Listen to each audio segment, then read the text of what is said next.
Om Namah Shivaya. Hello everyone, this is your Vedic astrology coach Rahat Kapoor and welcome to my channel The Legit Astrologer.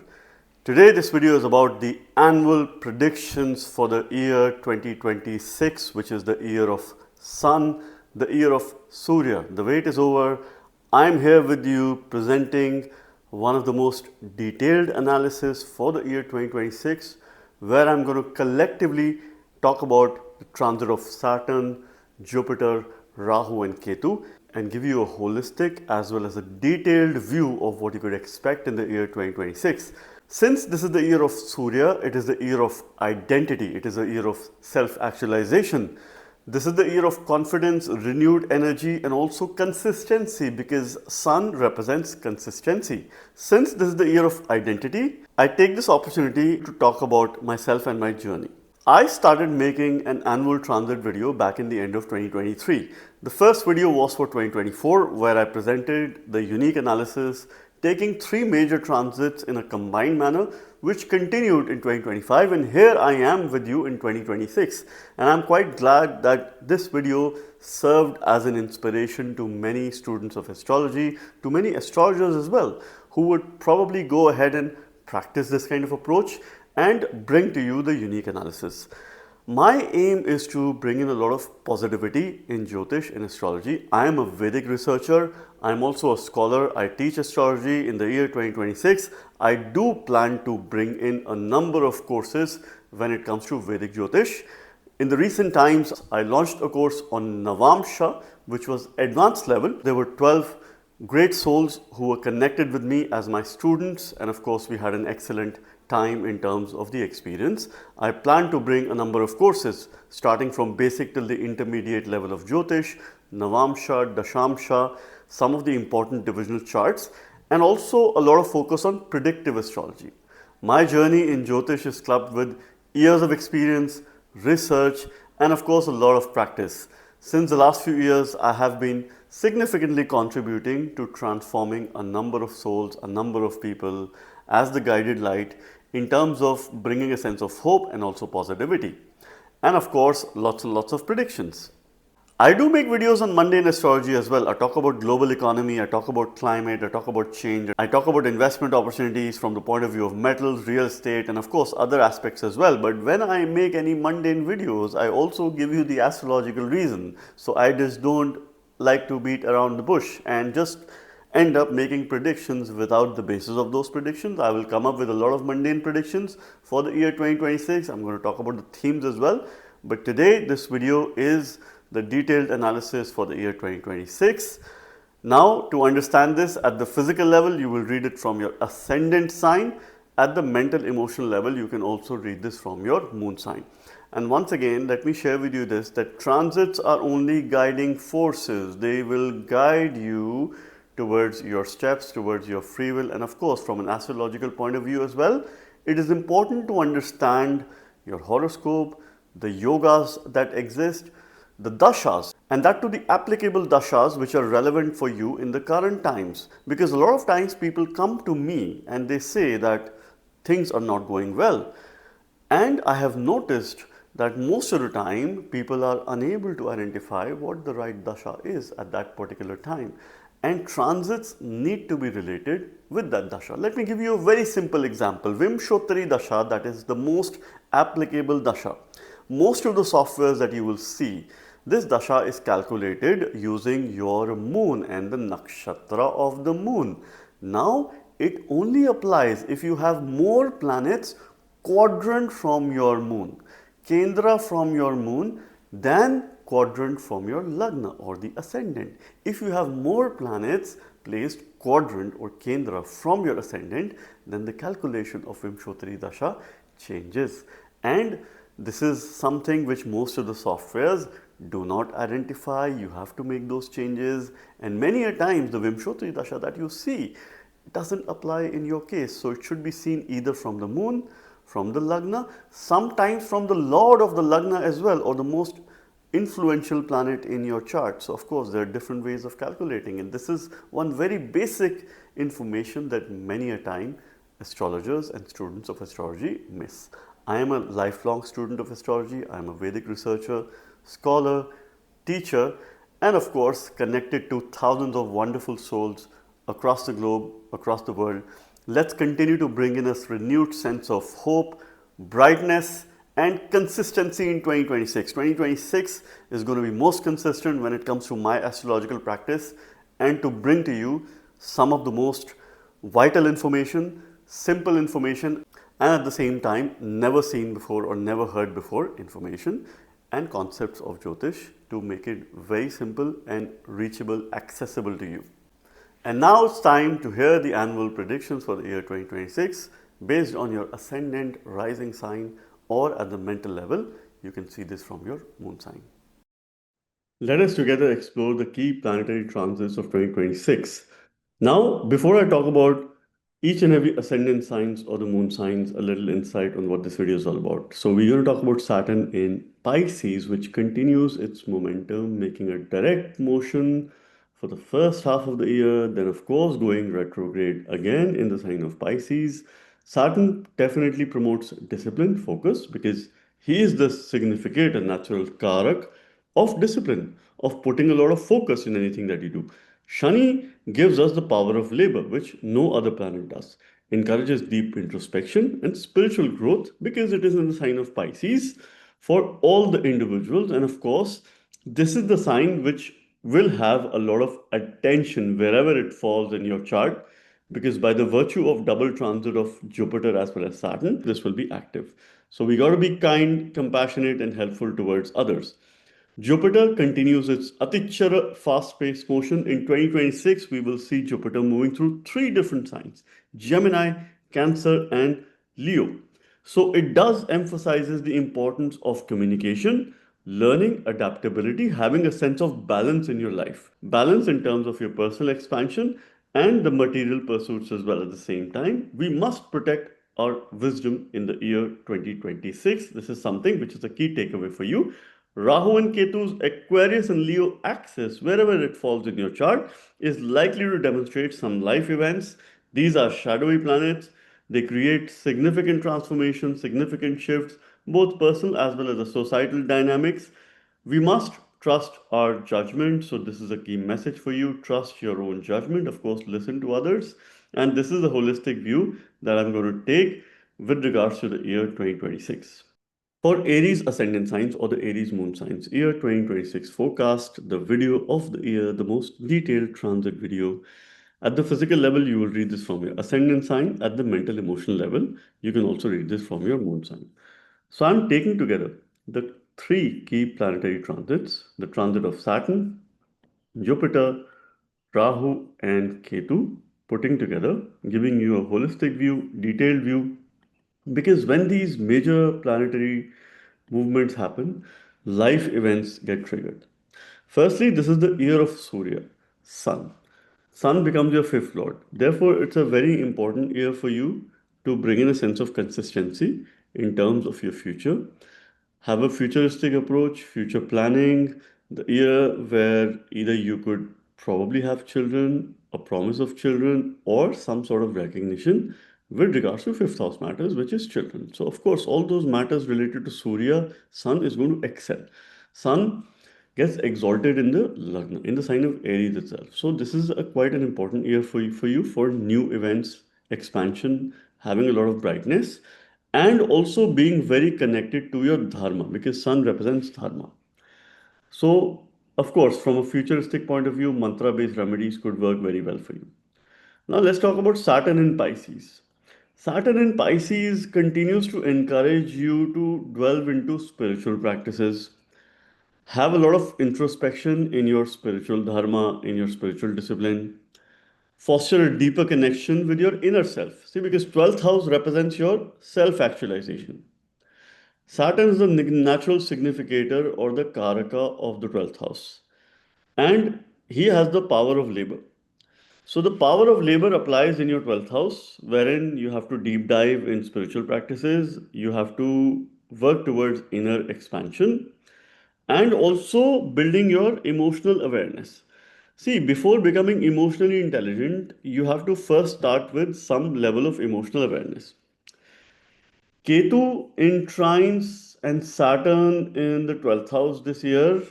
There aren't these planets are not involved in your Kendra houses, in your quadrant houses. If you see this year, Jupiter later will come in the quadrant houses, but the first half of the year is really heavy when it comes to deeper introspection and for your spiritual practices. You would need a lot of spiritual practices here.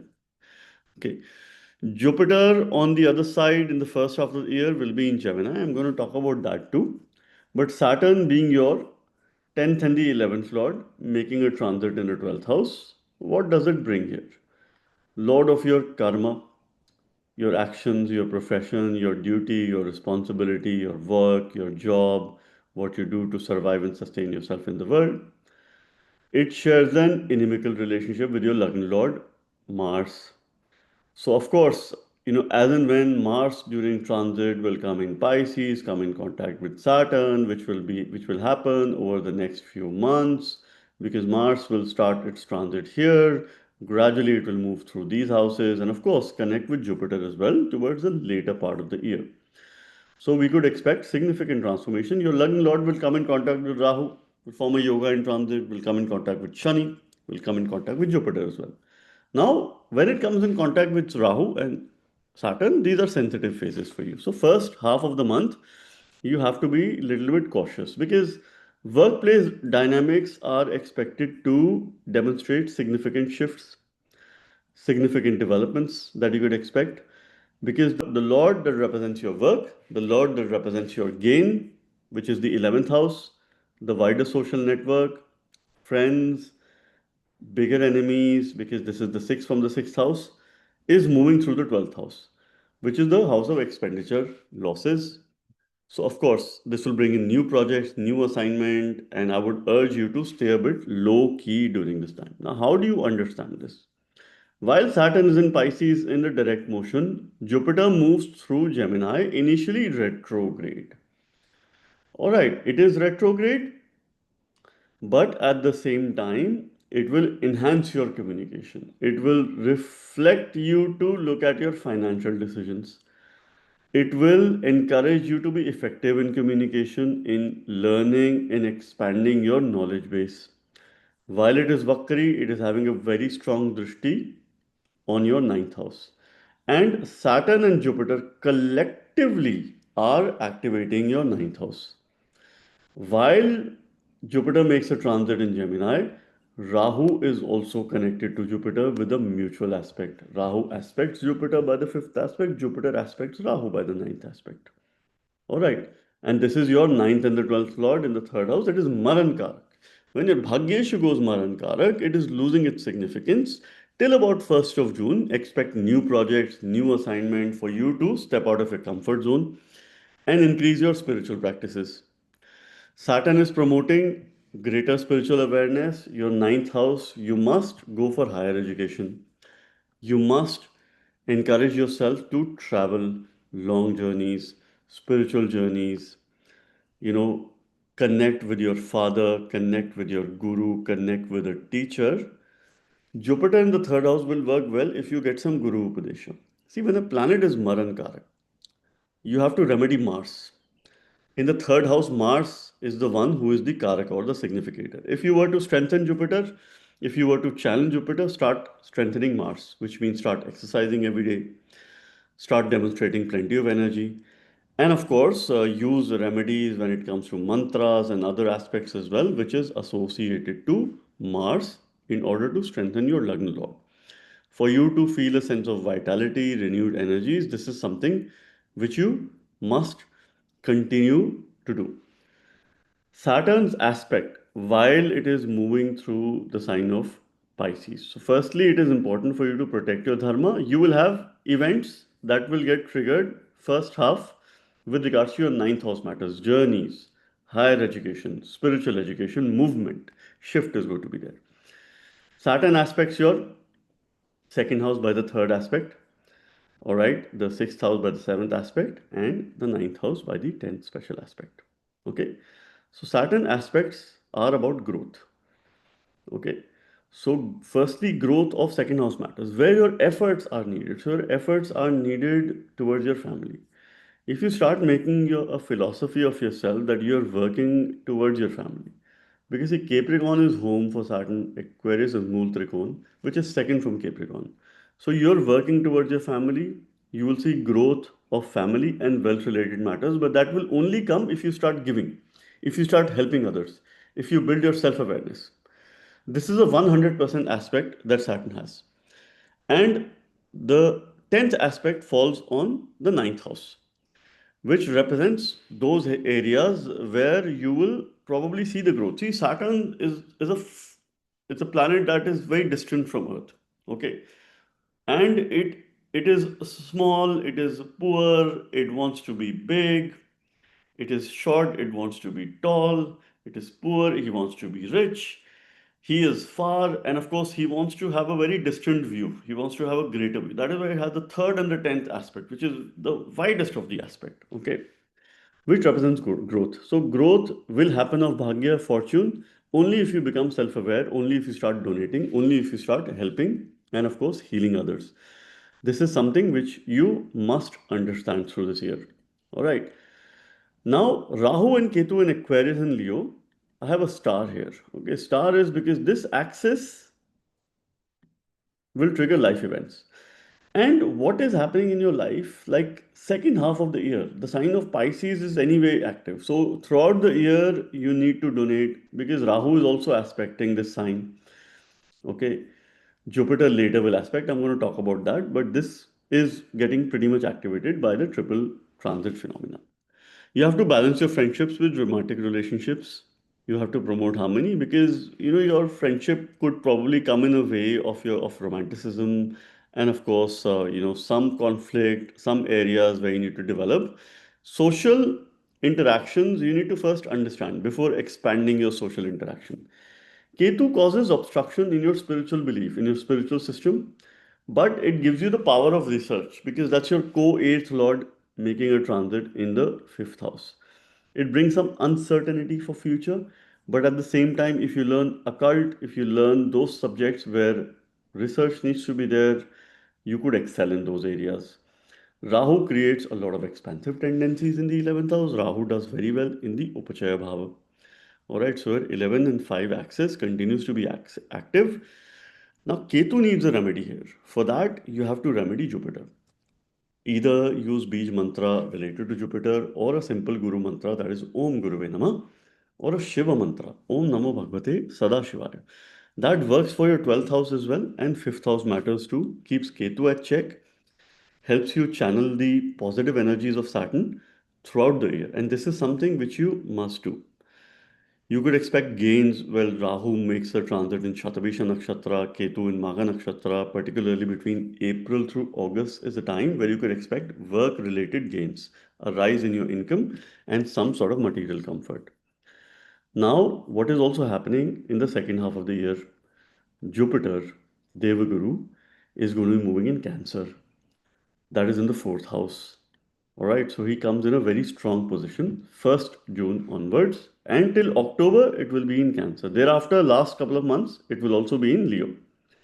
Okay, so that's your 9th and 12th lord moving in the 4th house, forming a very good yoga. It is out of Maran Karak. It opens doors for control. So, firstly, you have a greater sense of control on yourself, your control over your prosperity, comforts. It will allow you to work more efficiently in building assets, in balancing your personal life with constant spiritual practices, work practices as well, because Jupiter is activating your moksha trine. So it will continue to promote spiritual practices. So spirituality will be on the rise, will be on the high. And by the virtue of triple transit phenomena, double transit of Jupiter Saturn, yes, your 12th house is active, so you will be more philanthropic. You would like to help others, you would like to donate. Your expenditure will increase. And I always say when expenditure will increase, so will be your income. And this is where Jupiter will bring in a lot of clarity for you in life. What really matters for you personally? What is that you must protect? What is the most important? What are the most important decisions for you? All right. Jupiter has a fifth aspect on your eighth house and the ninth aspect on your 12th house. Previous transit, Jupiter aspects your seventh house, and the ninth aspect is on the 11th house, keeping Rahu at check. So previously, when Jupiter is moving first half in Gemini, it keeps Rahu at check, channeling it positively because it has a very strong aspect. So your desires will be very high. Okay. Later on, when these aspects will change, because Jupiter will be direct between June through October, then it goes retrograde. Okay. And what is happening here that your sense of understanding, your sense of acknowledgement of spiritual practices, your learning is related to the eighth house matters, where you would learn occult, you would learn research related subjects, you will learn to overcome your adversities, and you will apply this in your 12th house, in your sadhana, in meditation, in helping others, in managing your expenditure, in doing a budget exercise. In the second half, Jupiter is keeping Saturn at check. First half, Jupiter was keeping Rahu at check. So the planet of the year for you, particularly the second half, it is Dev Guru Brihaspati, bringing a sense of renewed energies, positivity, protecting your expenditure, and protecting some of the not so good houses in your chart, the 8th house, the 12th house. Now, thankfully, 8th house is ruled by Mars, your lucky lord, 12th house is ruled by Jupiter, 4th house is ruled by Moon. So, Jupiter's transit is very favorable. Its aspects are also very favorable. Its aspect either form on those houses with lords he shares a friendly relationship or its own sign. Scorpio, ruled by Mars, Mars is friend. Its seventh aspect is on Capricorn. It is not a debilitated aspect, okay? It's not a Nietzsche aspect or a Ucha aspect or something. This is all very wrong information. So please stay away from this false information. Jupiter's seventh aspect is Jupiter has average desire. So it is 75% strong. Fifth and ninth aspects are 100%. So yes, its aspect on Capricorn, since it is friendly with Saturn, it is good. Its aspect on Pisces, it is again good because these aspects are working very well compared to when Jupiter was moving through the sign of Gemini. So here's a bit of teaching as well for you. All right. So of course, you will expect growth, application, and of course, a lot of home related matters, comfort, your renewed sense of focus. Jupiter will elevate the power of Ketu. Later, it will also move to Leo, come in contact with Ketu towards the end of the year, forming a parampara yoga for you to be very well connected to your lineage, to your spirituality, and giving you that sense of encouragement, that sense of judgment as well. So the year demands greater spiritual practices for you to control your expenditure. And of course, those time periods that are important for you, where life events can get triggered with regards to 5th and the 11th and the 5 axis, 4th house, ninth house, and the 12th house matters. Throughout the year, this is something which you could expect and experiment. Continue to strengthen your Lagna Lord Mars and your ninth Lord Jupiter through the year, and may you have a wonderful 2026. Taurus ascendant signs or the Taurus moon signs, the annual transit video of 2026, what you could expect at the physical level. You will read this from your ascendant sign. At the mental emotional level, you can also read this from your moon sign. This is the most detailed view that you will see. I'm collectively taking into account three major transits of Saturn, Jupiter, Rahu, and Ketu, and giving you the holistic view. Jupiter will move through Gemini initially for the first half, then it moves to Cancer. End of the year, it moves to Leo. I'm going to talk about all three. Saturn will be in Pisces, moving in a direct motion. Thereafter, later going retrograde, bringing some karmic repercussions as well. And of course, Rahu and Ketu activating your 10 and 4 axis. And these are responsible for life events. You have to read these transits from the basis of yogas and, of course, the dashas that apply in your case and have a very holistic view. Saturn in Pisces, it promotes community engagement in your 11th house. It urges you to focus on collaborative efforts, focus on social connections, build deeper meanings. See, Saturn is a cold planet. Saturn is a slow moving planet. It has a long term aim. It is a long term player. So it doesn't believe in, shortcuts or probably, overnight success and quick ways of probably earning wealth and making some success. It is there for you so that you succeed in the long run. It will give you those results. In the 11th house, it is in a Kevala yoga. It is in a very powerful yoga because that's your Yoga Karaka planet, the ninth and the 10th Lord. And Saturn has already spent considerable amount of time in Pisces. It feels more comfortable, it feels more at ease. It has also completed the retrogression motion, and for most of the time it will go direct, and later in the year it goes retrograde as well. So long term focused planning is needed. That's your ninth lord and the 10th lord. Ninth lord of dharma, fortune, bhagya, long journeys, spiritual education, higher education, and we see a sense of movement from the ninth house as well. This is the house of your father. This is the house of your lineage. This is the house of your past, past deeds, and how it will help you really create your bhagya, curate your bhagya, and of course, look at the fortune perspective as well. He rules your 10th house, the lord of work, profession, your actions in the society, what you do to survive and sustain yourself in the world, whether it's your job, it's your business. It is in the house of gains. Saturn naturally is a malefic planet, but for you it's a functional benefic, it's a yoga karak.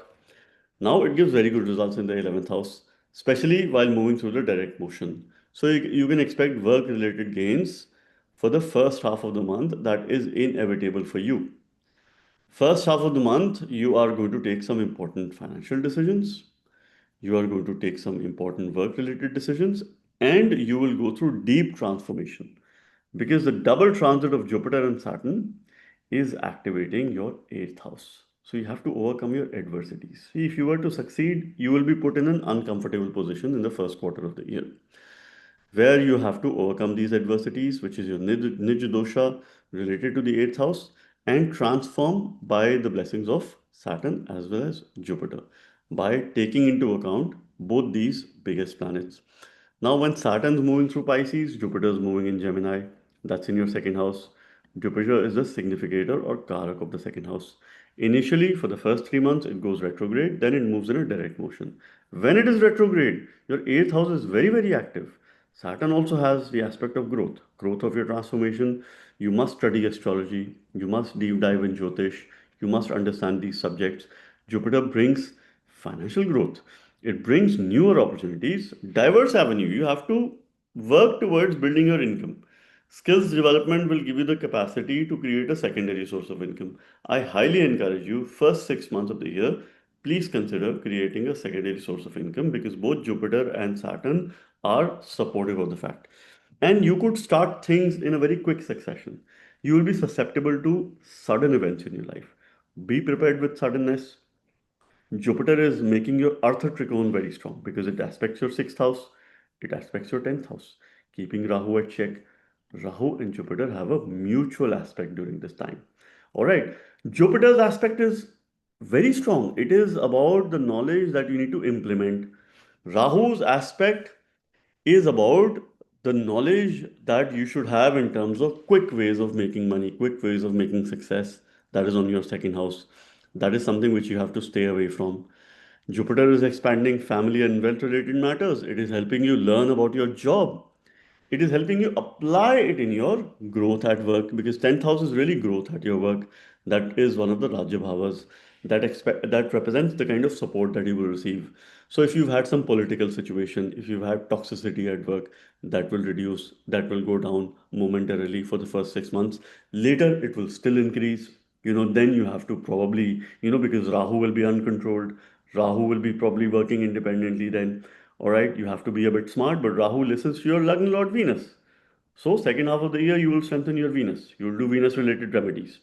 All right, this is how you would probably work towards your success. Saturn continues to create growth opportunities for yourself. Third house aspect, 10th house aspect is on the 8th house. Efforts that you have to put are independent efforts. Of course, you work with others, you work with people in teams, you work, but as long as you're independent, as long as you're putting in efforts in a very soul manner, in a very independent manner, success is guaranteed. Saturn also has 50% aspect on the 5th house because it has limited knowledge. So, of course, it will help you bring the power of labor in future decisions, in your future planning, and of course, collaborative activities, and create some favorable circumstances for romanticism and romantic relationship because your desire quotient will be very high, especially in the second half of the year. All right. Thereafter, what will happen is that Jupiter is going to be moving through the sign of Cancer. When Jupiter moves through the sign of Cancer, then the sign of Pisces, which is your 11th house, gets absolutely active. So expect gain of finances, gain of wealth in the second half of the year, though Jupiter will be Maran Karak. Now, Jupiter is a potent malefic for you. When it goes Maran Karak, you could expect some positivity, you could expect some positive results because you will not face so many obstacles, you will not face so many matters related to the eighth house. Eighth lord and 11th lord become potent malefic. I mean, some astrologers say, oh, 11th lord gives you massive wealth. No, that is wrong. Planets in the 11th house work very well, but 11th lord can bring a lot of obstruction in your life as well if it is detrimental in your case. But yes, it will open new avenues for growth, relations with your sibling, your courage will expand, and it will allow you to put efforts, be more efficient, and also bring in change or a movement. Jupiter could trigger change, movement. This is your eighth lord that represents places that are far off across the sea. Second half could help you make a movement. It could be a permanent movement related to your work, related to your life. A life event related to change of residence can possibly happen in the second half of the year in case your Dasha Antardasha is there. Now, this house also represents having a real estate or a asset which is outside of your home country. See, 12th house is foreign land. This is fourth from the 12th house, which represents having an asset or a physical presence. So, third house also plays a very important role in permanently settling abroad. See, settling abroad are two things. One is, of course, you being there, your body being there, but of course, you don't have a permanent space, you don't have a permanent place. And we see paperwork here as well. So, any paperwork related to government, documentation, written communication, you have a fair chance. You have a fair degree of success in case your Dasha Antadasha is supportive. While Jupiter makes a transit in Cancer in its exaltation sign, though Maran Karak, you will get very good results related to 11th house. Friendships will be valuable, and of course, you will build cordial, meaningful relationship. You will also like to influence other people. You would like to expand your social media interaction. You would like to be more communicative. While Jupiter is here, Rahu is now working alone, and Rahu-Ketu's access in Aquarius Leo, which is your 10 and 4 axis, is absolutely active. Now, when Jupiter moves to Cancer, Rahu no longer receives the aspect, and Rahu will be moving through Shatabisha Nakshatra momentarily, and then it will move to Dhanishta Nakshatra, that is ruled by Mangal. So, you will receive very good results related to your ninth house in the second half of the year. Bhagya is going to elevate because Rahu is gradually, slowly moving towards Capricorn. It is retrograde. All right. Now, this is where it creates challenging challenges in terms of balancing career ambitions with your family life. All right. Harmony between your professional as well as personal commitments because you'll be so busy with work that you will not have so much focused, of course, environment in your personal life. And this is something which you have to balance. You have to consciously spend more time at home. You have to consciously, either sit at home for some time. This could be a good remedy as well. Declutter your home, work, do some or the other work at your home. So, of course, balance. So, I'll say work hybrid. That is going to be very interesting for you and that will bring some sort of success.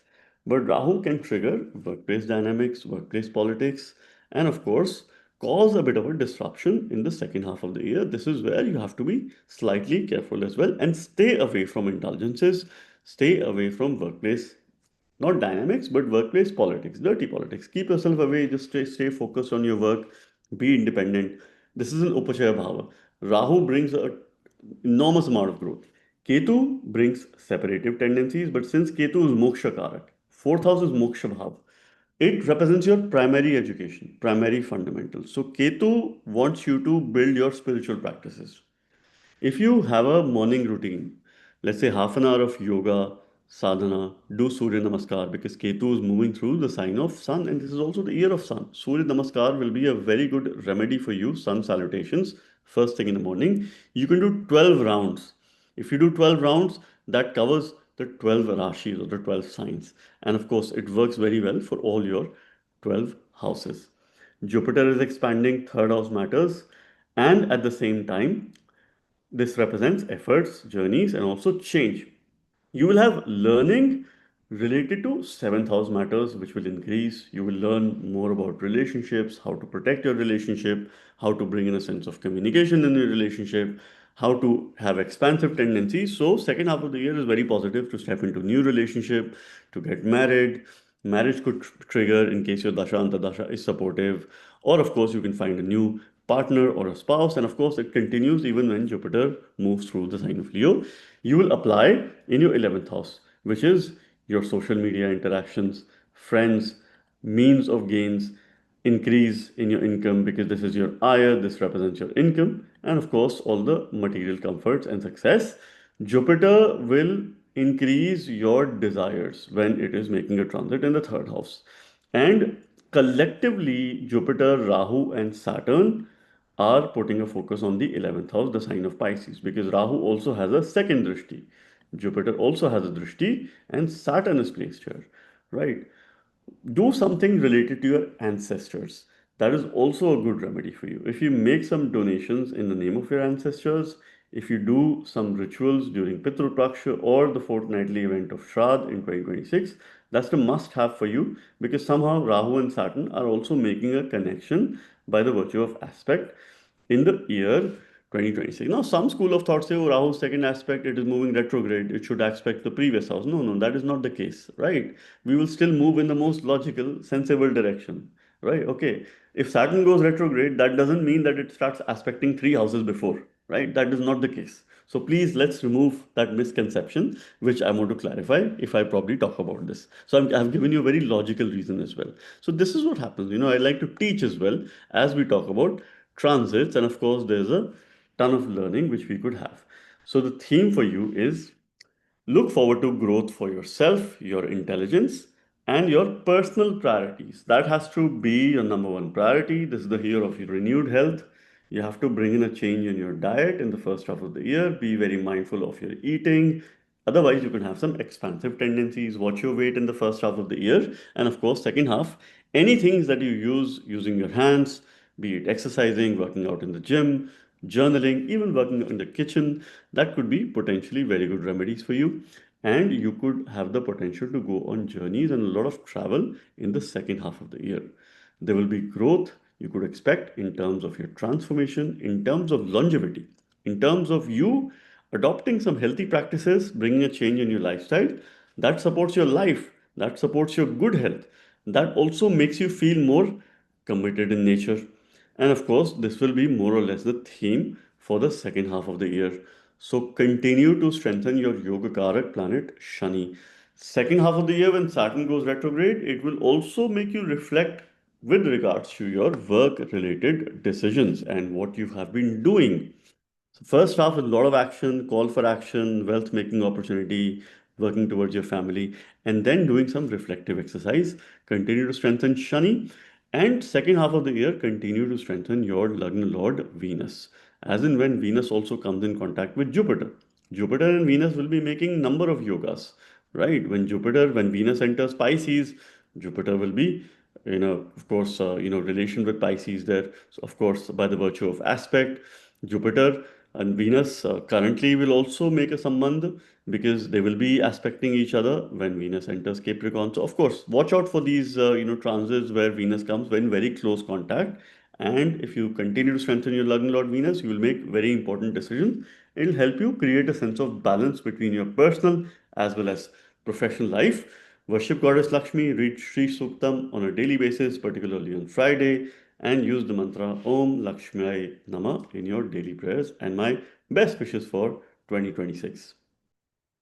Gemini ascendant signs or the Gemini moon signs, the year 2026, what is it bringing for you based on your ascendant sign or the moon sign at the physical level from your ascendant at the mental emotional level from your moon? I'm taking together the key transits of Saturn, Jupiter, Rahu-Ketu, the three biggest transits of the year, and give you a very holistic year in terms of what you could expect in the year 2026, your highs and lows, ups and downs, and give you a simplified yet very elaborative view of the year 2026. So this is the year of Surya, Sun. Sun shares a friendly relationship with your Lagna Lord Mercury. Now, I do not like to mix up, Western numerology with Vedic astrology. because that shouldn't be the case, right? People do that. However, I only look at Vedic numerology because this is where my knowledge and foundation comes from. Surya becomes your third lord. So the year of 2026 for you is the year of change. It is the year of efforts, valor, your communication, your courage. Also to mend some relationships with your siblings. This is the year of shifting your residence as well. Because third house, the sign of Leo, this represents journeys. Journeys doesn't necessarily mean that you will travel. This could be start of new line of work or establishing new ventures, new connection, and really having high sense of desire this year. So the three transits, what is that we are putting together? Saturn's in Pisces, Jupiter for the first half of the year is in Gemini, gaining directional strength. Thereafter, it moves to Cancer. We're going to talk about that too. Rahu and Ketu are in your 9 and 3 axis. So, firstly, Saturn or Shani Dev, he becomes a favorable planet for you because he's your ninth lord. He's your Bhagyesha, along with Rahu. Rahu co rules the sign of Aquarius. Saturn also rules your eighth house. Eighth house represents longevity, suddenness in life, sudden changes, sudden events, sudden ups and downs, and of course, overcoming your adversities. We call it Nija dosha, and a constant sense of change, places that are far off across the seas. Ninth Lord is a Lord of long journeys, your Bhagya, fortune, higher knowledge, higher education, father, your lineage, and of course, it is very much linked to your past. Now, what does this mean here? Saturn making a transit in your 10th house. So, firstly, if I put together this year, Shani is in your 10th house, Jupiter for the first half is in your Lagna, then in the second house, and Rahu is in the ninth house throughout the year. So, of course, very strong karma is to be seen towards the second half of the year, which is significant of work progress, career progress. Saturn does indicate career advancement. It gives slow growth, shani shani. So we don't get the desired results when we want. You'll only get when Shani wants, when Saturn wants. It is a long-term player. So it wants you to have plenty of patience, plenty of perseverance, and build your resilience when it comes to professional matters, when it comes to professional settings. You will have heavy responsibilities this year. All right. This time period will push you to embrace new, bigger, better professional opportunities by the virtue of Shani, by the virtue of Saturn's transit as well. So that's your eighth lord and ninth lord in the 10th house. So ninth lord making a connection with the 10th house, and Saturn over the course of time feels more settled, feels more at ease in your 10th house because it has considerably spent some time. This will bring in renewed projects, new advancements, something that you've never done in the past. First half of the year, Shani is direct, it will gain momentum, it will help you overcome any delays that you're facing in terms of career, in terms of finding stability in your work related matters. Thereafter, the second year, it will push you to reflect on your dharma, to reflect on your higher education, and also some past decisions which are either related to your work, to your career, or it could also be related to your father, or your own past, or your own higher knowledge, or something related to your teachers and mentors. Now, Saturn is aspecting your 12th house, your fourth house, and the seventh house. Saturn's third and the 10th aspect is the aspect of growth. So, efforts are seen there. So, there are more efforts that Saturn wants with regards to your spirituality, your self actualization, and bringing down your expenditure. It's not that expenditure will grow, that is towards the end in your hands. You have to detach yourself from 12th house matters, which is expenditure, all the other indulgences in life, but focus more on the positive aspects, which is self actualization, self awareness, and your ability to give and donate to others. Relationship matters will significantly grow in the first half of the year because when Saturn aspects a full drishti on your seventh house, this is where relationship and business related matters will grow. While Jupiter is in Gemini, which not only enhances your self expression, makes you more creative, makes you more individualistic in terms of communicating ideas and also looking at artistic pursuits, expanding the sense of knowledge while sitting in your ascendant, where it gains directional strength or is Digbali.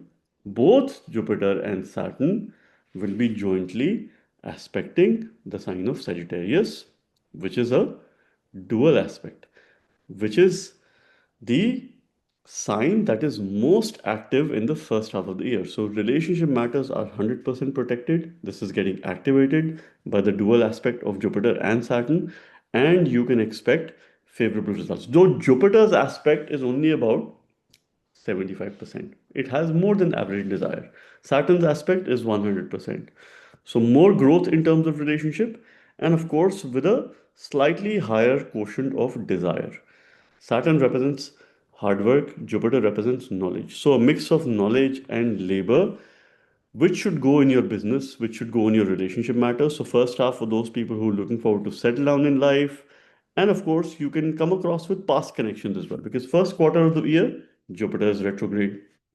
It will help you reconnect with past relationships, old colleagues, acquaintances, maybe your previous bosses, previous organizations.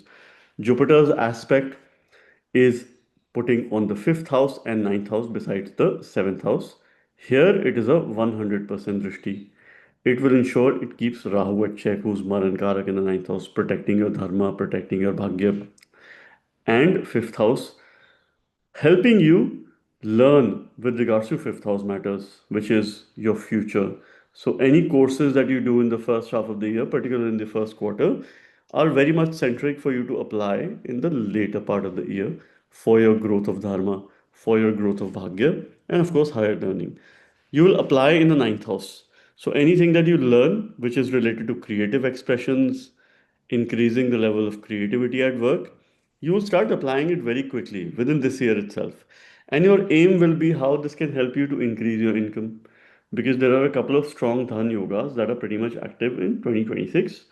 Though momentarily you might have some financial crisis situation, or probably you might have dependencies in terms of your accumulation, in terms of your saving, you might be dependent on certain resources, but gradually this year is bringing pretty strong financial gain as and when you move ahead with time, and particularly after June, there's a very good financial rise which is expected through this year. All right. Now, thereafter, what is happening? Jupiter is moving in Cancer. All right. That is in your second house. Now, when Jupiter moves in Cancer, which is going to be a full-fledged transit, 2nd of June onwards. So, June through October, Jupiter will remain in a direct motion in Cancer. Again, a very fast-paced motion. Atichara Jupiter. You have to be very well thought over in terms of a financial decision. You have to avoid impulsiveness. You have to expand matters related to the second house. Family, finances, your accumulation. See, 10th Lord going in the second house is a Simhasana Yoga. Simhasan means the throne. So I would expect you to hold a position or get some positional success in case your Dasha Antardasha is supportive. Because Saturn supports labor, Rahu at this point in time will be alone, and of course, with a powerful disposition, which will bring some transformation in your dharma. But Jupiter's transit is very favorable for positional success. He is the significator of the second house. Through your speech, through your exceptional consulting skills, you do have a good chance of earning wealth, and at the same time looking at some sort of positional success too. Now, here Jupiter will help you continue to learn with regards to sixth house matters, because Jupiter will be aspecting your sixth house. So you will learn how do you get a better job. You will learn how to build a better daily routine. Remedies for you when Jupiter moves in Cancer: have an established daily routine, give up some bad habits, remove bad company in your life, embrace positive habits, come in contact with positive people, positivity, and of course, any litigation you have, any legal cases between June through October, you do have some chance of overcoming those legal hurdles, legal cases. Thereafter, Jupiter and Saturn's energy will be a lot on your 10th house, where Jupiter's ninth aspect will help you to apply your learning for growth related matters with regards to your job. Rahu will also be aspecting this house. So, the sign of Pisces between June through October, definitely there is some good news on the cards which you could expect. Thereafter, Jupiter will move briefly with Ketu in your third house. re-evaluating your efforts, forming a parampara yoga. End of the year is really that time for you to go back to your roots, think through what you've been doing. And now, which makes me, wonder what Rahu and Ketu are bringing for you with the 9 and 3 axis, which is the axis of journeys. This is the axis of expansion of your knowledge and encouraging profound personal development. Rahu doesn't do very well in the trinal house. So nodes don't do very well in trines unless they're connected with the trine lords. Here, Rahu itself is a trine lord, so I could not say that he will probably do all bad. But you have to remedy Mercury. To strengthen Rahu, to channel Rahu, continue to remedy Mercury, Buddha. Buddha, over the course of time, will come in contact with all these graha. Will form a yoga with Jupiter, will form a yoga with Shani, with Rahu. And of course, these will be important time periods for you, especially when Mercury will move through Aquarius, Pisces, right? That is likely to happen in the next few months. You can expect some significant results with regards to work related changes and a progressive time period. All right. So the first half of the year, you can expect some good changes, developments. Second half, you can expect financial gains through your actions and, of course, through your decisions, what you would do. Now, the 9 and 3 axis between Rahu and Ketu is going to make you involved in some paperwork related to government. So be careful of your decisions, be careful of your personal documents, be careful of your tax work, be careful of completing all the necessary documents that you have because you might spend some irrelevant, unnecessary energies in terms of doing or sorting out some paperwork. For those people who are probably thinking of settling abroad outside of their home country, Gemini ascendants or moon signs, this could be a favorable time period for you because Jupiter supports it and Rahu and Ketu also support this particular transit, particularly when they are going to be in Shatabisha and Maga Nakshatra together between April through August. That is a time period where you can see some positive development with regards to your government related paperwork, with regards to you dealing with your bosses or those people who have an authority in your life. You will come in contact with some influential people. But something that you will develop is coldness at work because Shani demands cold energies at work, working in isolation, but pure labor. Do not shy away from putting efforts. Ketu can bring a cut in the third house, right? Make you not put efforts or probably bring competition, bring some hidden enemies because that's your sixth lord. Some other people can cause obstruction in your effort. There is a chance if your dashas are majorly, linked to Ketu, Rahu, right?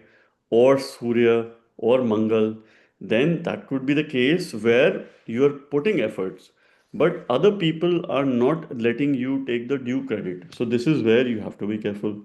This is where you have to constantly protect yourself. To strengthen Mercury, look up to Lord Vishnu. Om Namo Bhagavate Vasudevaya. This is a mantra that you can do the sadhana for all throughout the year, without any, again, two thoughts. If you do this mantra around midday, then it helps you in your career, your work. If you do this mantra in the evening, then it helps you in your relationship. You can also do a Shiva sadhana, look up to Lord Shiva, and he's the one who would protect you. So, once again, this is a time for you to bring some sort of stability in your work. You would have had experiences to move out from something, to move into a new line of work, maybe something that you're deeply connected with, maybe something that you've been wanting to do. Some bold decisions could be there. If you did not take a bold decision, then yes, subsequent year you could be in a position to take this bold decision because change is the only thing that is inevitable this year. I would also encourage you to go on spiritual journey, solo travel, go to such places where you can develop yourself and uplift yourself spiritually. Your dharma trine will be very active in the first half of the year, and then will be your artha trine. A lot of work is coming in the second half of the year, so be prepared mentally and, of course, physically as well. You have to take care of your health, your vitality, which will also have significant improvement in the second half of the year. And I wish you the very best for the year 2026. Cancer ascendant signs or the Cancer moon signs ruled by Moon himself. How is the year 2026 for you? Here I am bringing to you the most detailed overview of the year 2026 with regards to a collective view of transits of Saturn, Jupiter, Rahu, and Ketu. What is that you can expect? Some highs and lows. What should be your strategy for the year? What should be your priority areas? What are some of the life events that could trigger?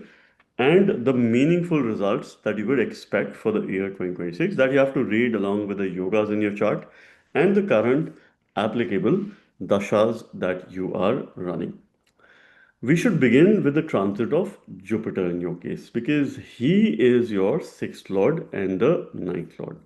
So the sixth lord who rules Sagittarius and the sign of Pisces, your ninth lord, the Bhagyesh, the one who rules your fortune, long journeys, higher education, spiritual education, your father, your past, lineage, this is the house of your dharma. Ninth lord is very important. Ninth house has a great capacity to solve a lot of things in life. Sometimes we put a lot of hard work, but fortune is not favorable. Someone else gets a result, someone else takes that credit. So I would say that 10% luck also matters, 10% bhagya also matters. Of course, 90% is labor, but sometimes this 10% becomes even more impactful, right? I'm not saying that efforts are not impactful, but yes, bhagya's support is always there and it should be there. Jupiter is also your sixth lord, the one who rules debts, diseases, things that you do on a day-to-day basis, your health and well-being, your vitality, competition, and this house also represents job. This is also the Upachaya Bhava. We see growth from this house. So, sixth and the ninth lord is initially making a transit in your 12th house in the sign of Gemini. For the first 3 months, Jupiter is Vakari, it is retrograde. It encourages you in introspection, being very much clear. 2026, you will have so much mental clarity. You will understand other people, you will learn from your experiences, you will have such experiences with people which will only give you clarity. First half of the year, be prepared with some detrimental experiences with other people in your relationship, with your friends, with your wider social network. But remember my words that this will only help you become more aware of the situation. This will help you overcome any worse situation because so much of that you will learn for your mental clarity that you will have an independent thinking, and thereafter there is a good rise, renewed sense of confidence when Jupiter enters Cancer. Now, first half of the year is very good for spiritual progress. Jupiter is in the 12th house, that's your ninth lord, the one who rules Dharma, is in the house of devotion. We see devotion from the 12th house. We see your feet. The feet of Sri Hari, Lord Vishnu, the Kal Purusha Kundi, he represents his feet. All right, so bow down and of course worship him, look up to him, and he is the one who will protect you. Om Namo Bhagavate Vasudevaya. This is a 12 syllable or Dwadash Akshari mantra that you must use in the first half of the year. You will have lots of blessings. Of course, devotion is there. Jupiter is having a fifth aspect on Libra, your fourth house. So there's a lot of learning that is happening with regards to fourth house matters. Of course, your expenditure will increase as long as you expense on dharma, good deeds, it is good for you. So you have to be very mindful. Expense on yourself, your family, your dharma, good deeds. Help others. Donate on Wednesdays, ruled by Mercury. That's your 12th lord. That will be very good for you. Your learning will be more or less related to primary education, fundamentals of life. You will rebuild your value system, you will rebuild your fundamentals through, more between after March, because when Jupiter will go direct, it will have a greater focus on your fourth house and an even greater focus on your eighth house, where you will apply for your transformation. And Jupiter is keeping this Rahu at check. So health matters will improve. First half of the year, you have good health. Second half, you have to take care of yourself because then Jupiter will not have the aspect on Rahu and it will incline you towards indulgence, bad habits, and of course, as long as you stay away from extravagance, it is good. Jupiter and Shani both are jointly aspecting your sixth house, so it's a double transit phenomena. All right, so your sixth house has the wisdom and growth related to Saturn. So there's a desire to improve your daily routine. There's also growth of job related matters. So expect you to step into a new job between March through June 2026. The chances are very favorable based on certain transits, and in case your Dasha and the Dasha is supportive, you can have some good news around that time. Now, thereafter, Jupiter is going to move in Cancer in its exaltation sign. So, what is that period bringing for you? Now, Jupiter is in the Lagna, he gains direction strength, he is Digbali in the ascendant. It is strengthening your Dharma trine. So there's a greater sense of expansion for yourself. Swadharma, Swabala. That's seen from the ascendant, your dhi, your conscious brain. Health, a renewed sense of confidence. It will allow you to think more intelligently. You will build your intelligence, build your IQ. In your personal life, you'll build knowledge, you'll attract prosperity. And you will build your dharma. Fifth house receives an aspect, ninth house receives an aspect. Jupiter keeps the Saturn at check because Saturn is also your eighth lord and also Marak, seventh lord, making a transit in the ninth house. Saturn is not very welcomed in trines, and this is where a specific remedy also comes from Mars, from Mangal. The ideal remedy for you could be to read Bhagavad Gita or read any ancient text, any ancient books based on your religion, because most of the ancient scriptures they talk about karmas, they talk about, they give the same kind of message. So you must connect to your roots. You must connect to some ancient knowledge from a remedial point of view. But yes, this is really strengthening your dharma, and you can expect growth opportunities here. Expansion of first house also results in body weight because you have to watch your weight in the second half of the year. Perhaps you would need more efforts. If you would probably look at someone else who, in your life would put little effort, they're getting the results, maybe you might not get those kind of results. So you have to make the most in the first half of the year to have a routine of exercise, working out, so that second half you can very well manage these challenges. You will learn how to build your future. You will learn about creativity. You will also learn about speculative businesses. You will learn about trading, stock trading, financial investments, financial instruments, new things. And this is where you should invest yourself in the second half of the year. Chances are very high that you could excel in these areas. And then you're going to apply in higher education. You will apply in teaching others. You will apply in coaching others, in mentoring others. So these are also some areas wherein you could venture. Second half, you could get support from your bosses, from your seniors. First half will be a little bit challenging in this area, wherein you'll get maybe a new kind of work, or you'll be put in a situation that is a bit uncomfortable for you. Jupiter and Saturn's double transit in the second half. See, Saturn's moving through Pisces. If we talk about Saturn, in the ninth house, being the seventh and the seventh lord, Jaya Bhava, peace and war is seen from this house, your spouse, marriage, relationship. Third from the seventh house is communication in your marriage. It is also movement in your marriage, journeys related to your partner, journeys related to marriage. So if you were to solve your relationship, go on a journey. If you've had relationship issues, take a journey, go on a travel. That's the simple, idealistic remedy for you. If you're not in a relationship, look beyond what's there. Maybe you have to step out of the city or state that you live in and look beyond where you are. Look for some distance. All right. This will help you to connect deeply with your inner selves because your foundations, your fundamentals will build in a very strong manner, your dharmic quotient. Now, Saturn's aspecting your 11th house and your 6th house by the 3rd and the 10th special aspect. It is also aspecting your 3rd house. But that is only a, you know, 50% aspect. It's not a very strong aspect, but it is creating growth tendencies with regards to your gains, your network, your finances, your friends, your material wealth. It will gain, but it will only gain if you stick to the path of righteousness and if you use your wisdom, you use your judgment, you overcome obstacles. You are likely to face enemies, you're likely to face opposition in the second half of the year, but you should be in a position to overcome because your sixth house is already been very supportive. But in the second half of the year, the greater focus will be on the ninth house. All right. Because when Jupiter moves to Cancer, your ninth house, Saturn's there, Jupiter is having a ninth aspect of implementing your knowledge. Rahu also has a second drishti of Bhoga.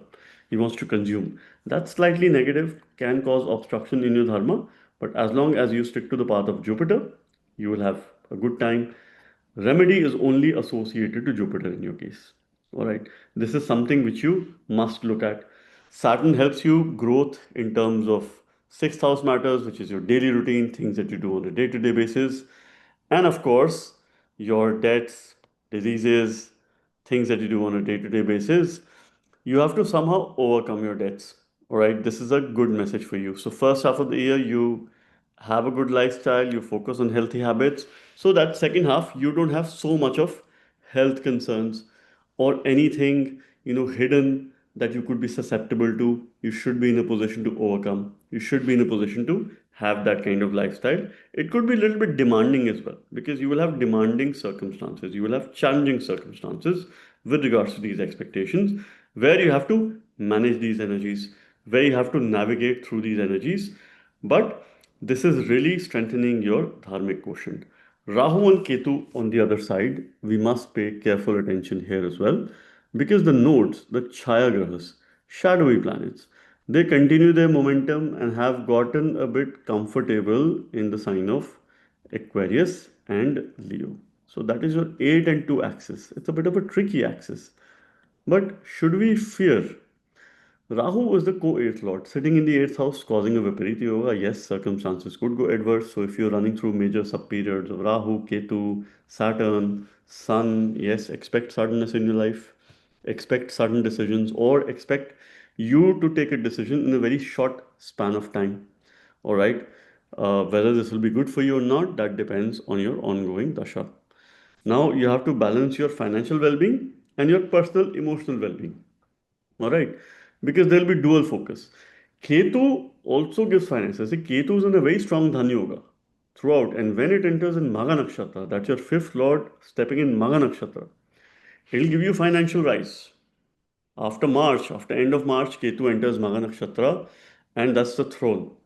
So, Ketu has great capacity of improving your finances throughout the year. Between March through December, please expect significant growth in your finances. Please expect significant growth in your wealth. However, you have to be vocal, you have to communicate, you have to step out of your comfort zone, you have to talk, right? Because being in a state of silence could be a little bit detrimental towards your relationship. Sometimes violence is fine, it's better than silence because when you don't talk, when you probably don't open up, then you don't get to know, the perspective of the other person as well. And this is where it can cause more friction, particularly with family members, all right, your close ties. So this is where you have to be careful. You will start protecting your finances because Ketu will cut down your, will not cut down your income, but cut down the bhoga, all right, your sense of consumption. And you have to take care of your lifestyle, especially the second half of the year because Rahu is away from the aspect of Jupiter. So healthy eating habits, being in touch with good company, making happy friends, happy connections, right? This is something which will elevate you. Otherwise, it could be detrimental towards your health and well-being because you have a tendency to come across some health scare or worries that could go undiagnosed. So be careful. All right. Particularly Rahu is in Shatabisha Nakshatra, though this nakshatra does indicate healing. All right. But second half of the year, it will be in Mangal Nakshatra, Dhanishta Nakshatra. So you will definitely receive some very positive results of seventh house in the second half of the year because this is where the sign of Capricorn, which is the seventh house, will give very prominent results. So any relationship issues will get resolved between June through October. After October, Jupiter, your ninth lord, is moving with Ketu for a brief period. Thereafter, it will retrograde, all right, and will start moving back to the sign of Cancer. But more or less, towards the end of the year, 2 months, Jupiter will be in your second house. So this is again in a very strong Dhan Yoga, financial yoga, along with Ketu. So expect sudden increase in your finances. Suddenly you get an incentive or some sort of increase in your income, or you decide to create a secondary source of income. So that is also positive. But please protect your wisdom. Please protect your sense of judgment. You have to continue to strengthen Jupiter in all cases because that will help your negativity of Rahu to balance these energies of Shani. And of course, Ketu, you'll be able to channelize that too. Otherwise, you really do not need any remedies for this year. Focus on good health, your financial well-being, and of course, your career that is likely to come on track over the course of next few months. And my best wishes for the year 2026. Leo ascendant signs or the Leo moon signs. The year 2026 and the annual predictions video is here. The most detailed overview of what you could expect in the year 2026, some highs and lows, ups and downs, and of course, how you can make the most of it. This is my unique representation wherein I am presenting you a collective view of the transit of Jupiter, Saturn, Rahu, and Ketu, and taking together a holistic view of how these energies are likely to have an impact on you. What are those highs and lows, and of course, what you can do to make the most of the year 2026. Now, you must remember this is the year of Surya, Sun. I am the kind of person who doesn't mix Western numerology with the Vedic astrology. I would rather, prefer using Vedic numerology. And based on Vedic numerology, Surya has been given the number that is 1, which is the year 2026. And he is your Lagna Lord, Lord of the Ascendant. So this is the year of Sun. So this is the year of improving your personality, developing self-esteem, self-identity. Swabala is seen from your ascendant, your intelligence is seen from the ascendant, your decision-making power and capacity, whether your decisions will be right, whether you will take these decisions independently with confidence, or you will have the influence of other people. That is also seen from the Lagna. So Lagna Lord, your Lagna needs to be strong. So for Leo ascendants, Leo moon sign, and Sun in Leo, this year is very important because you would certainly have to be very consistent in anything and everything that you do.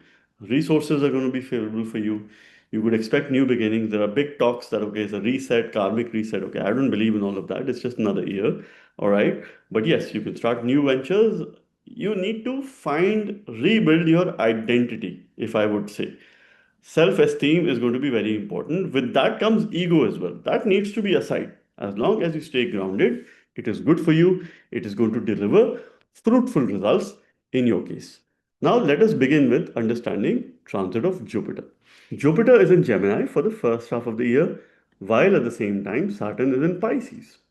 They both are quadrant from each other. So this is an important relationship for us to understand and how we have a collective view of this transit. Now, when Jupiter is in Gemini, you will experience expansion of your social networks. You would have had some experiences previously as well, but now you will have numerous networking opportunities, stepping into beneficial relationships, acquaintances, and there'll be a greater focus on building your personal brand, building your identity, and of course, creating a sense of expansion when it comes to social media platforms. So you have the ability to influence other people, influence without authority, influence by the power of your knowledge, your wisdom, and your judgment, and a sense of maturity as well. This time definitely will be very transformative because the fifth lord and the eighth lord making a transit in the 11th house. For the first quarter of the year, Jupiter will be retrograde. Now, when it is retrograde, it wants you to reevaluate your job opportunities, your career decisions. At the same time, this house is being aspected by Shani, which is creating growth, but this is slow growth because Shani is a very long term player. So, growth happens over the course of time, and this is something which you must understand, which you must relate to during this time. More so, what you must understand while Saturn makes a transit in your eighth house, it is aspecting your third house, it is also aspecting your fifth house. Now, this placement emphasizes the need for commitment, emotional depth in partnership, in relationships, in anything that you do. You will be very deeply involved because Shani promotes Ayush, longevity in the eighth house, and it will push you to overcome your adversities. While Jupiter is in the 11th house, anything, any project that you're involved, you're deeply involved there. Any connection that you involved, you're deeply involved. This is also seen by the fact that Rahu is in the 7th house, gaining directional strength and amplifying matters related to the 7th house. And Rahu is under the aspect, ninth aspect of Jupiter. They have a mutual connection at the same time. Any project that you involve, there's a deep involvement. You're involved in a relationship, there's a deep involvement. There's a greater sense of depth that Shani is bringing in. I would highly encourage you to involve yourself in research related subjects. Learn about Jyotish, occult, or similar sciences for your benefit, for your betterment. This could lead to beneficial relationships, this could lead to long lasting relationship. And together, Jupiter and Saturn are putting a greater focus on your fifth house. So between January through June, and more or less beginning of June, because 2nd of June Jupiter will enter Cancer. So between January through May, it is a very good time for your future priorities, for your children to have some sense of achievement, or you have a favorable yoga to start a family. very high possibilities and circumstances could be favorable in case your dasha antardasha is supportive. This can also give positional rise, positional success, which is also seen from this time. So January through May is very crucial, very critical for positional success, for bringing some speed in your work. If you've experienced slowdown, if you've experienced delays, setbacks, those delays will turn into progressive times. Those setbacks will turn into newer opportunities with, of course, vitalized energies. Saturn's 10th aspect is on the 5th house, which is creating growth, growth of your creativity, desire for creativity, desire for love, unconditional love, desire for romantic relationships, and growth of romantic relationships. In the first half of the year, Jupiter rules your 5th house, which is your future, your positional success, also the 8th house, your Nija dosha, adversities. When it is Vakri, you will reconnect with your old friends. You might reconnect with your past romantic relationships as well, or some hidden relationships are likely to be experienced during this time. So it's a mixed opportunity for you. So be cautious, but of course, make the most of this opportunity as well. As long as you're careful, as long as it is not detrimental to your health, to your well being, you are pretty much in a good position. Your learning will be mostly related to the 3rd house, short courses. You will undergo on a journey and you will learn at the same time. You're learning to change. You're learning about communication, how to be more communicative, and you will apply in your relationship to foster bigger business opportunities, right? You take up a short course, you quickly apply for your gains in your business. Very quick decision making, very high impulsive quotient is going to be there. The pace of life is really going to increase over the next few months. Thereafter, what is happening? Jupiter will move in Cancer. That is your 12th house, which is the house of higher self consciousness, losses, expenditure, your sleep, bed comforts. Spirituality will be on the rise. Your spiritual quotient will increase. Jupiter is your mantresha, and that mantra lord goes into 12th house. Firstly, it's in the 11th house, aspecting your 5th house. Then it goes into 12th house, the house of devotion. Mantra based remedies are a must have, must do in the year 2026. That will be very beneficial for you, and you must continue to do this. Jupiter is bringing a huge room for self improvement. So you've achieved something over the course of few months. Now, June onwards, till October at least, you have to work on self improvement. You have to be optimistic about your future. You do not have a scope to allow negative energies coming in your life. And you have to be giving. Kindness is the key. Donate on Mondays, donate milk, donate rice. This is associated to Moon, that's your 12th Lord. It will work in your favor. Do not engage in greater risk speculative investments between June through October 2026. This is where you have to be careful with your expense management. Expenses will rise, but this time period will help you heal from any past trauma. Moon is the healer. Jupiter's transit over the natal moon most of the time is not very good. It brings significant challenges. However, its transit in the 12th house, the sign lorded by moon, will give some strength to the moon, will give some strength for you to heal from past. And moon is healer, right? For all the healing activities, it plays a very important role. Now, while Jupiter is here, it is having a drishti on your 4th house, all right, and on your 8th house. And this is the 12th house, which is activating your moksha trine, the trine for spirituality, the trine for helping others, for donations. So increase your spiritual sadhana. It will help you, it will protect you. You will learn about 4th house matters. It's your fundamental value system that sits in the 4th house. It's your primary education that sits in the 4th house. So you need to go back to the basics. You need to reevaluate your priorities, and you will apply this in your transformation, in your good habits, in changing your lifestyle, in bringing positive transformation in your life. A complete shift that is definitely needed in life. And this is when, by the virtue of double transit, or rather triple transit of Jupiter, Saturn, and Rahu, because Rahu also has a second drishti on Pisces, this sign will be very active. Be prepared for sudden events in the second half of the year. This could be shift of a place, You could move across the seas. You could move in a place where there are people who speak different language, where there are people who are from a different culture. So if you have a plan to settle in any of these countries, this could be a positive time period for you. All right. You have to increase your cultural understanding and your, of course, ability or affinity to understand other cultures, other people. All right. Eighth house matters need to be protected. So avoid indulgence, avoid extravagance, but it is a very good time for you to focus on your health, focus on your vitality, right? Have a good lifestyle, exercise, work out to reduce your weight. Continue to strengthen Mars, who's the yoga karaka graha for you, and Mars is going to come in contact over the course of next few months. Mars will undergo exaltation. Mars will also come in contact with Rahu towards the mid of 2026, and this is where you have to be careful of your relationship matters, because relationship matters in the mid of the year could be slightly sensitive, particularly between May through August is when you have to be careful for your relationship matters. Your temperament needs to be at check. You have to be a good listener and, of course, have a clear understanding. This is also by the virtue of fact that Rahu and Ketu's transit is in your 7 and 1 axis, which highlights a balance between your personal identity, the social roles, which is very demanding. Your social life will be very demanding when Jupiter is in Gemini, especially when it goes retrograde. But it will help you do some or get into some community practicing, some social work. All right. Now, Rahu and Ketu encourage you to work towards animal welfare, welfare of dogs, cats. Dogs are linked to Ketu, cats are linked to Rahu.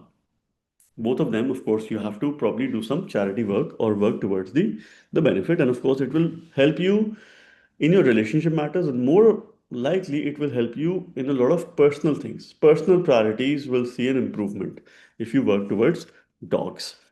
Now, Ketu does create separative tendencies, but that's your fourth lord sitting in Lagna. It's a very strong position, fiery position.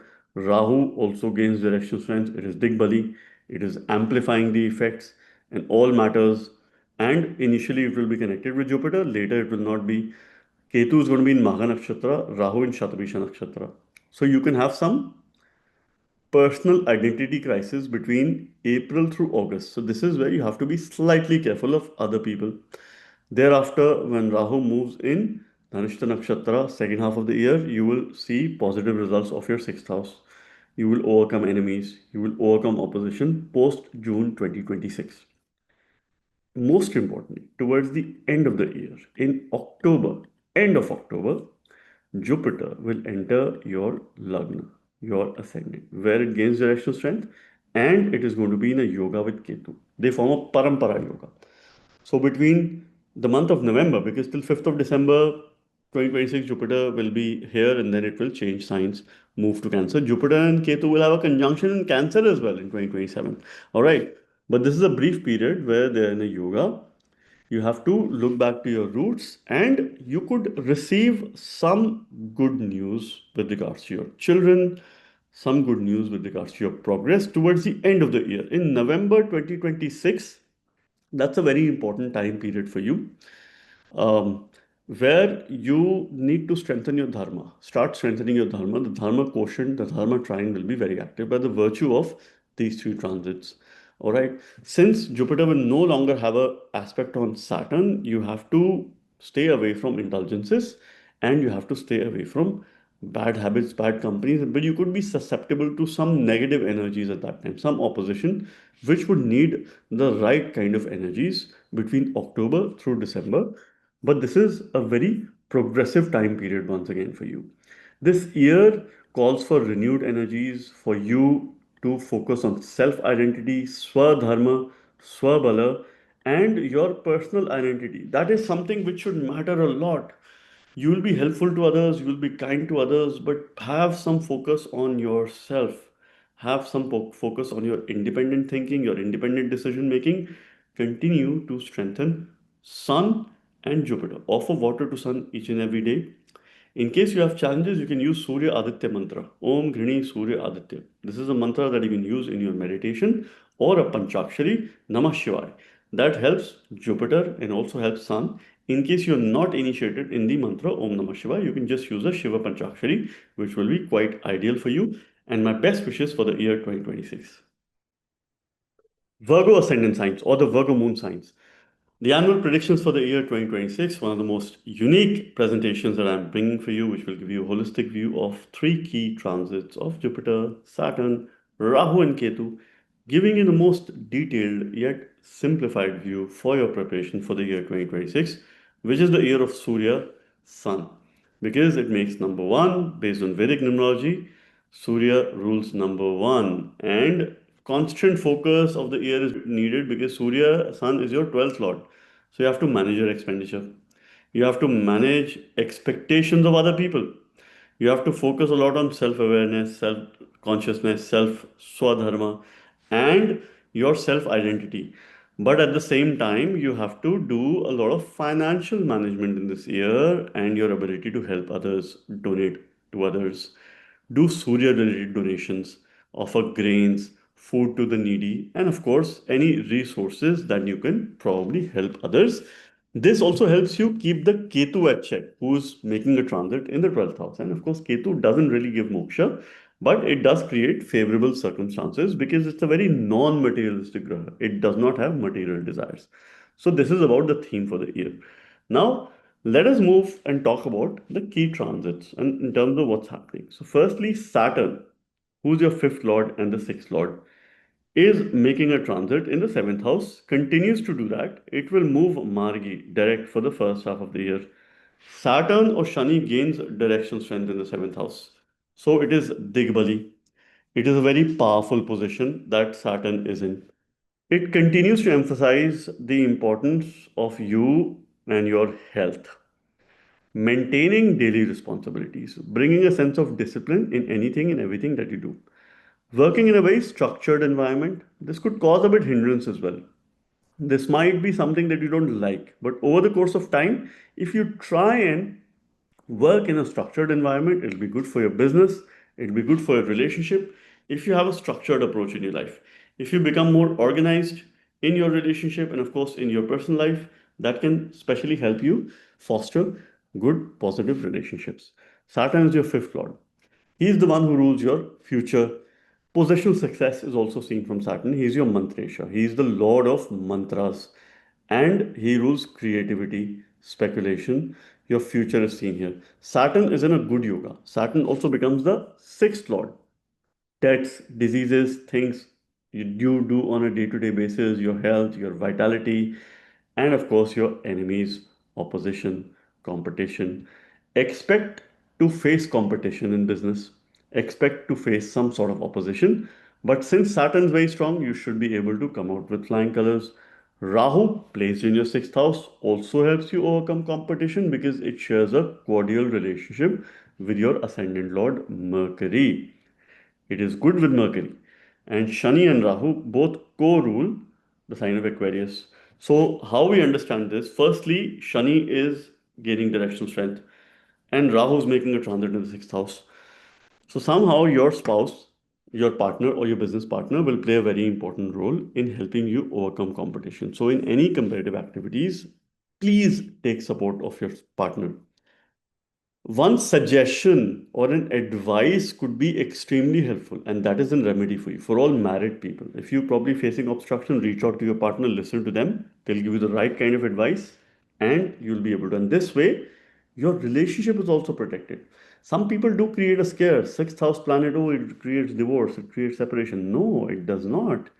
Right. So what if it's 12th from the sixth house? There are many other factors. End is seen from the eighth house, which is the second from the seventh house, and that too in the Navamsha, not in the Rashi chart. All right.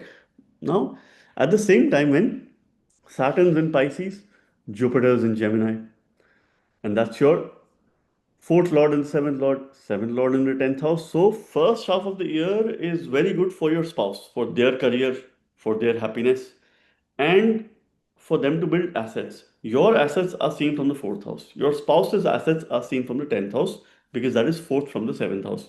So there is a scope of joint asset building in the year 2026 in case your Dasha Antardasha is supportive.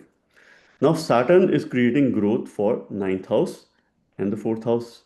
So growth with regards to your dharma, your bhagya, your fortune, long journeys, travel opportunities, And also with regards to fourth house matters, home, comforts, and your assets. So some decision you will take this year related to property, related to real estate, buying and selling, where you're likely to gain if it's in the first half of the year, because Jupiter and Saturn both put together are jointly aspecting the sign of Sagittarius.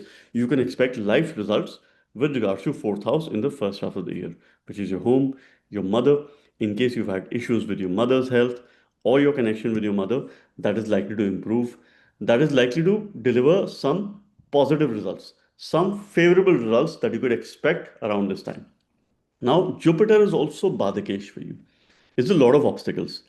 So, momentarily, it will cause obstacles with regards to work related matters, with regards to job, with regards to some sense of discomfort. You will be opposed by those people who have high knowledge, who have a very good educational background, maybe hold a doctorate or some sort of pedigree. So just be cautious of those people, or who are very knowledgeable, or probably people will throw their knowledge on you. They will try to overpower, suppress you by the power of your knowledge. How do you counter this? You counter this by building your own knowledge, right? Learn, and learn more. Continue to strengthen your Mercury. Mercury is strengthened by the virtue of learning. Why Mercury is the significator of the 10th house? Because he is responsible for learning. He is the best student. So be the best student in the year 2026 and focus a lot on self awareness. Continue to build on your strengths.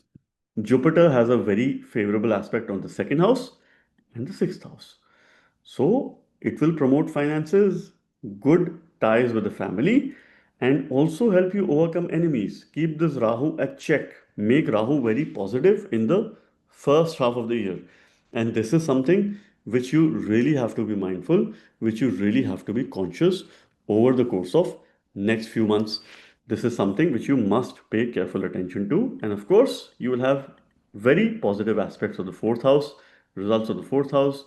This time period is favorable for you to get into some activities that are of your personal interest, your hobbies, and of course, some lost interest that you need to pick again, that you need to re experience.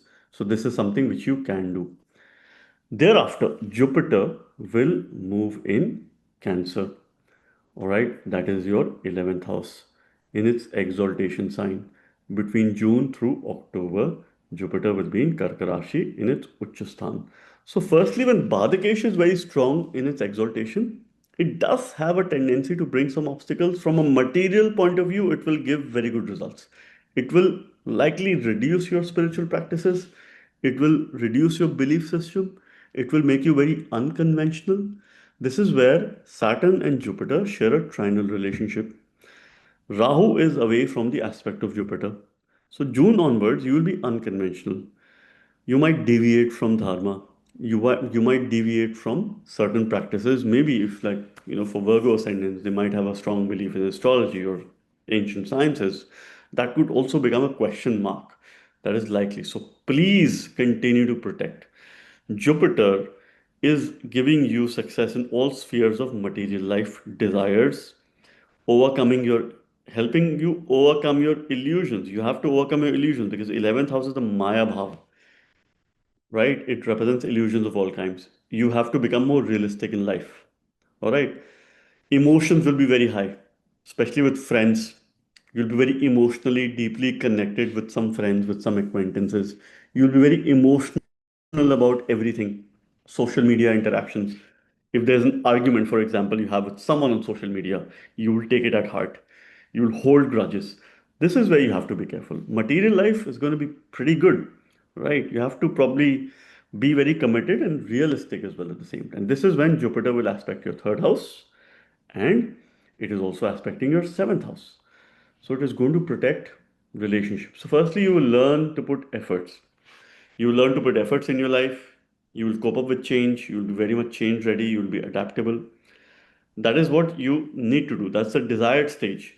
Now, this learning will help you to apply in your relationship, in your business, in your partnerships, in your associations. All right. This is what you must do. All right. So, I'm probably making a quick correction here because Jupiter will help you learning related to the seventh house matters. All right. So, this is something wherein you will apply in the seventh house. And this is what you have to continue to keep at check. Expansion will be there with regards to gains, with regards to material comfort, but you will apply in relationship. And this is why, with the virtue of double transit of Jupiter and Saturn, you will have very positive results of the seventh house, which is about relationship. New relationship could prosper.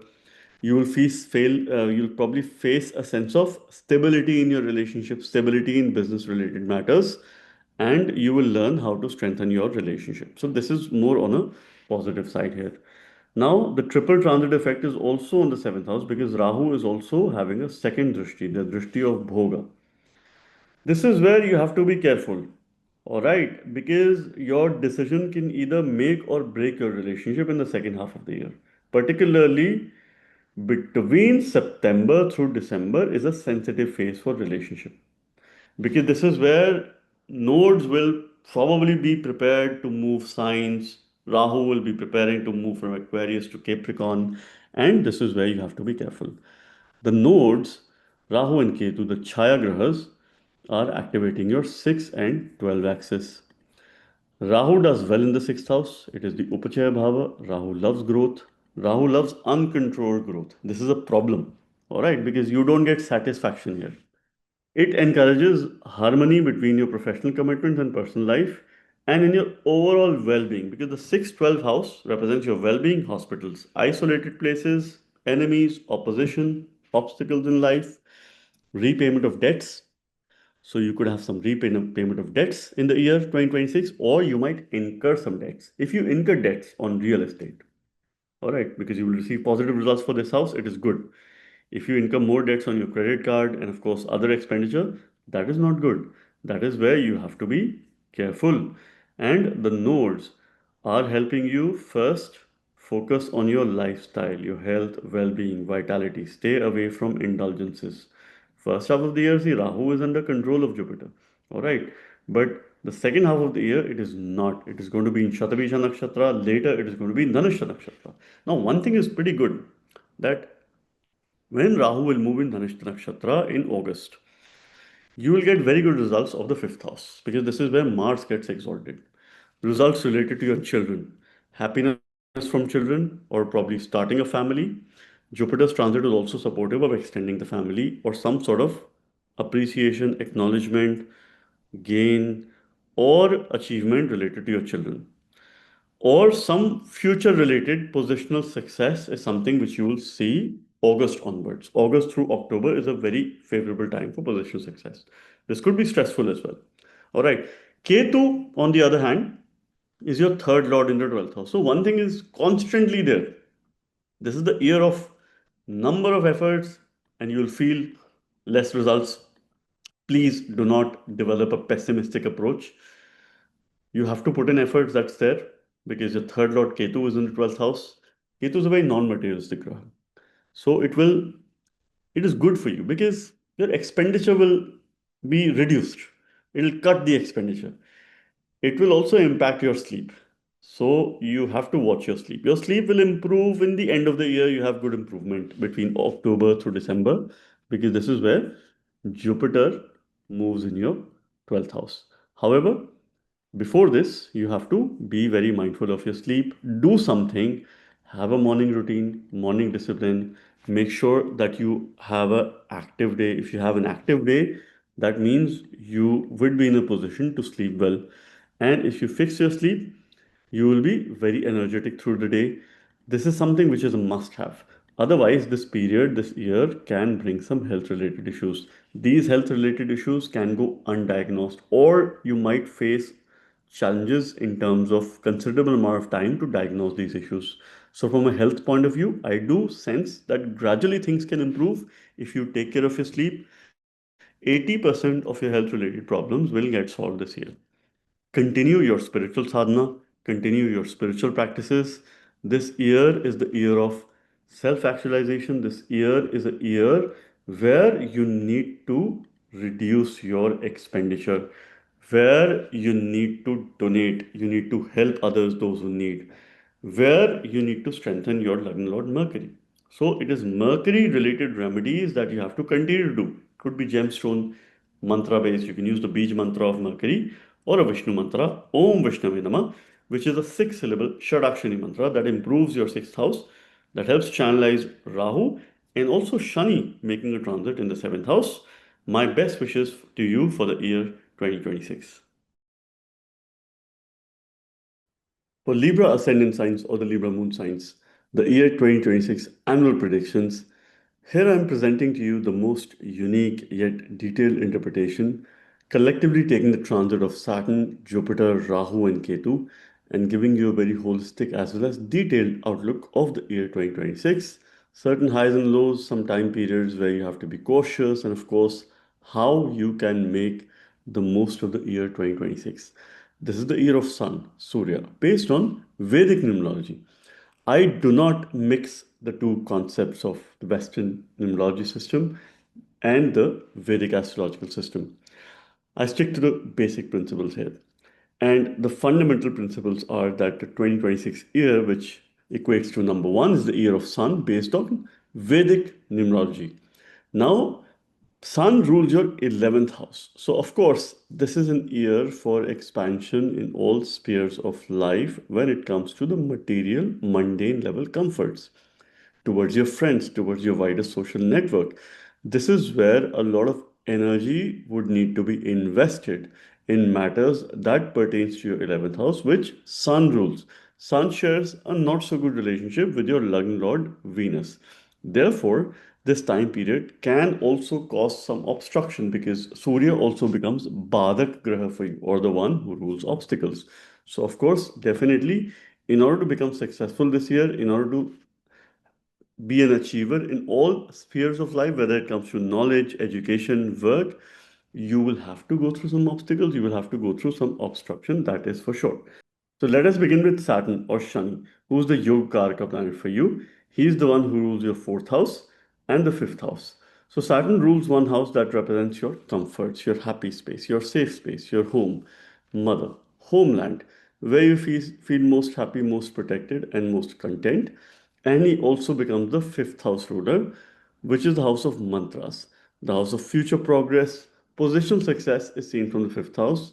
This house represents your children. Therefore, we see future from this house. Purva Punya from this house means the accumulation of course, past deeds, but how they will fructify towards your future. So it is deeply connected with the 9th house.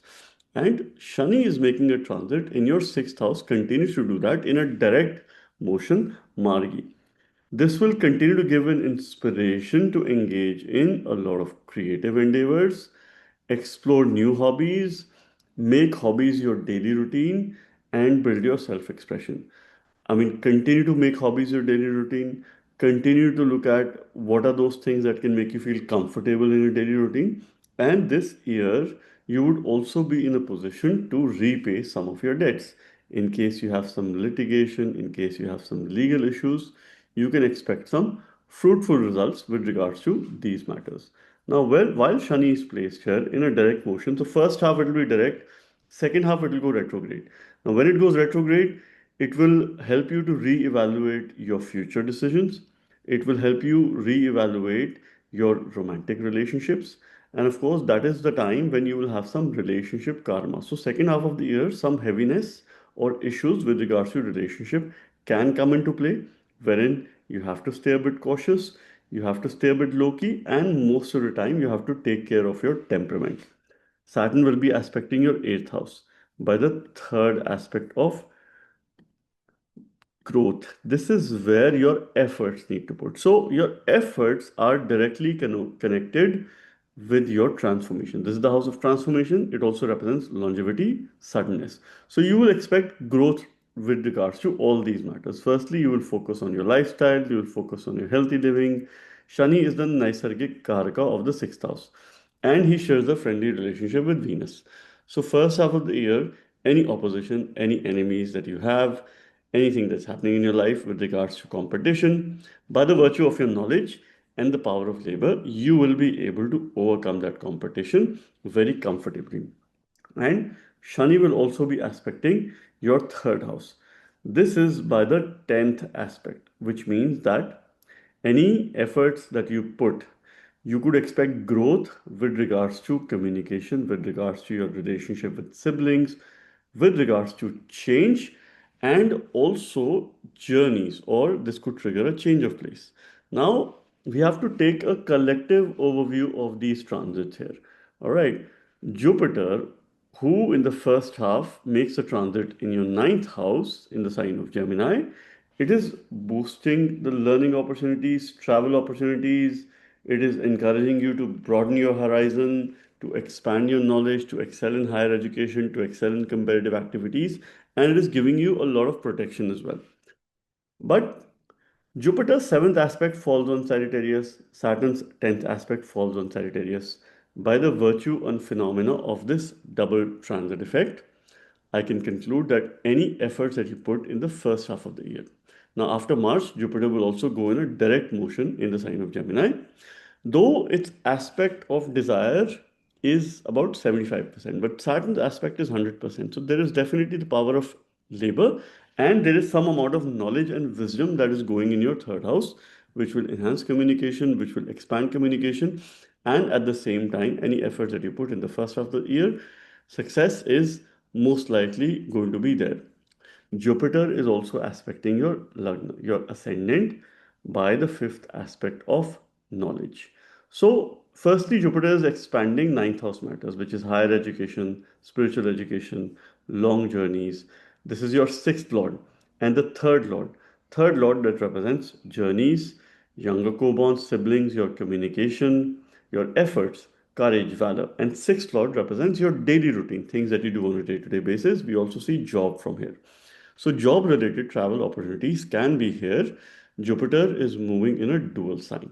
And of course, it is connected somehow to another dual sign, which is Sagittarius. So of course, that could trigger journeys which are related to your job. Third house also represents your physical residence outside of your home country. So this transit could trigger a permanent move outside of your home country in case you've been looking forward to it. Any issues, if they've been there with regards to paperwork, you will see some sort of movement in all those matters, whether it is government related paperwork, whether it is any tax related paperwork, or any such documentation that you're going through. Jupiter's ninth aspect will fall on your fifth house, where it will keep the Rahu at check. It will ensure that there are positive channel energies with regards to Rahu. Now, Rahu will be channeled positively here. So that means while Rahu is the co-fifth lord making a transit in the fifth house, it will incline you towards shortcut. Jupiter somehow brings that sense of control where it would probably not encourage any shortcuts to success. It would probably help you take the path of knowledge and wisdom. Jupiter is giving you a great sense of protection and activating your Dharma trine. So you have to focus a lot on Dharma till about end of May. This is what you could understand by the virtue of this transit. Now, post June, Jupiter will enter Cancer, which is in your 10th house. What is it going to do? It is going to create expansion with regards to 10th house matters. 10th house represents your work, career. Now you could expect advancement in all spheres of life, whether it is about professional success, career, meaningful work, actions to influence people, influence other people without authority by the virtue of your knowledge. Jupiter is the significator of your knowledge. It is sixth lord making a transit in the 10th house. It will bring a new job opportunity, new projects, and he is also one of the significators of the 10th house. He represents knowledge and wisdom at work. So, by the virtue of your knowledge and wisdom, you will build very good relationships, and at the same time, you would be in a position to influence other people. It will create expansion, firstly, with regards to 10th house matter. And here, Jupiter is making a connection with Saturn, who's the Yoga Karak planet for you. So, it keeps Saturn at check, and at the same time, by the virtue of not only the dual transit but triple transit, because Jupiter will have a ninth drishti on the sign of Pisces. Now Saturn is placed there, and Rahu will also have the second drishti on the sign of Pisces in your sixth house. So your sixth house is in greater attention towards the later half of the year, particularly between June through October when Jupiter is making a transit in the sign of Cancer. Now here it will create expansion with regards to 10th house. You will learn matters related to your second house. How to invest, how to manage your finances, how to deal with your money, how to better take care of your family, how to bring a significant change in your dietary requirements. So these are some things where will have to focus, or you will have to learn some of the elements. Now you are going to apply this in your sixth house where Jupiter has a ninth special aspect. Now this is where you would apply in your job, in your daily life. Second half, you have to focus a lot on your health, vitality, your well-being. It is a huge opportunity for you to bring in any developments and have a healthy life. If you've had any past issues, any chronic issues as well, or any issues that gone probably undetected, this is a time when you will be able to put a lot of things back on track, which are very specific to your lifestyle, which are very specific to what you do on a day-to-day basis. Jupiter will also have a seventh aspect on your fourth house. So you need to also somehow balance your personal life with your professional life. And of course, what you have to stay away from is ego at work, because Jupiter can inflate your ego. It could make you sound a lot more knowledgeable, and you would be in a powerful position. You will be in an authoritative position. You might suppress other people by the virtue of your knowledge. And this is where you have to be slightly careful. Now, Rahu and Ketu, the lunar nodes, they are continue to activate your fifth and 11th axis, so the 5 and 11 axis, which is creating a balance between romantic relationships, friendships, and will help you engage effectively. But you have to navigate your social lives, because you could have a lot of expectations from other people, which could create some pressure.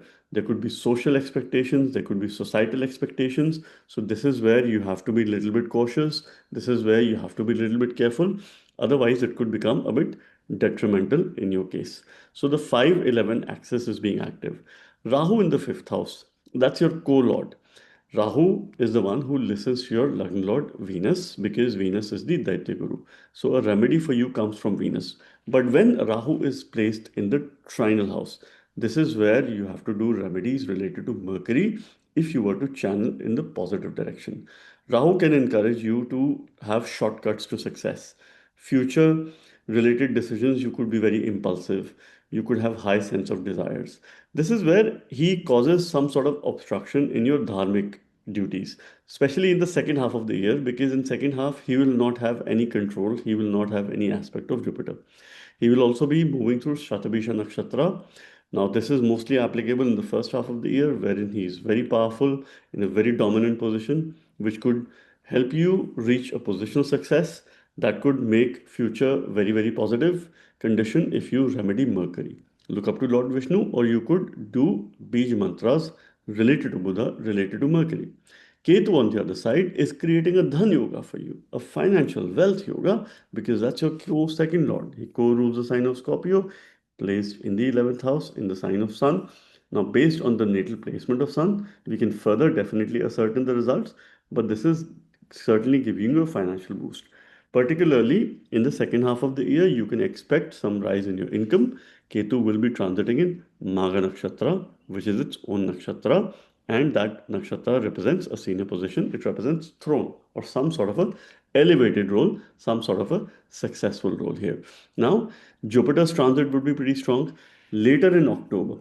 In October, Jupiter will join Ketu for a brief period of couple of months. While it enters Leo, then it begins its retrograde motion as well. That would be sometime in December. So November, December, Jupiter and Ketu will form a conjunction here. That's your second and third lord making a conjunction in the 11th house. So you have to put increased efforts. You have to stay away from illusion. They form a yoga which we call Parampara Yoga. So this will going to create a lot of illusion at this time. Towards the end of the year, you also have to take care of your health and stay away from toxic people. You have to stay away from certain social connections that could bring in a sense of negativity and, of course, pessimism in your life. This is where you have to be a little bit cautious and do certain remedies at that point in time. So once again, this year for you is to focus on success in all spheres of life, whether it is knowledge, your wisdom, lots of travel opportunities, work, and of course, I have also given you certain highs and lows with regards to your health and well-being.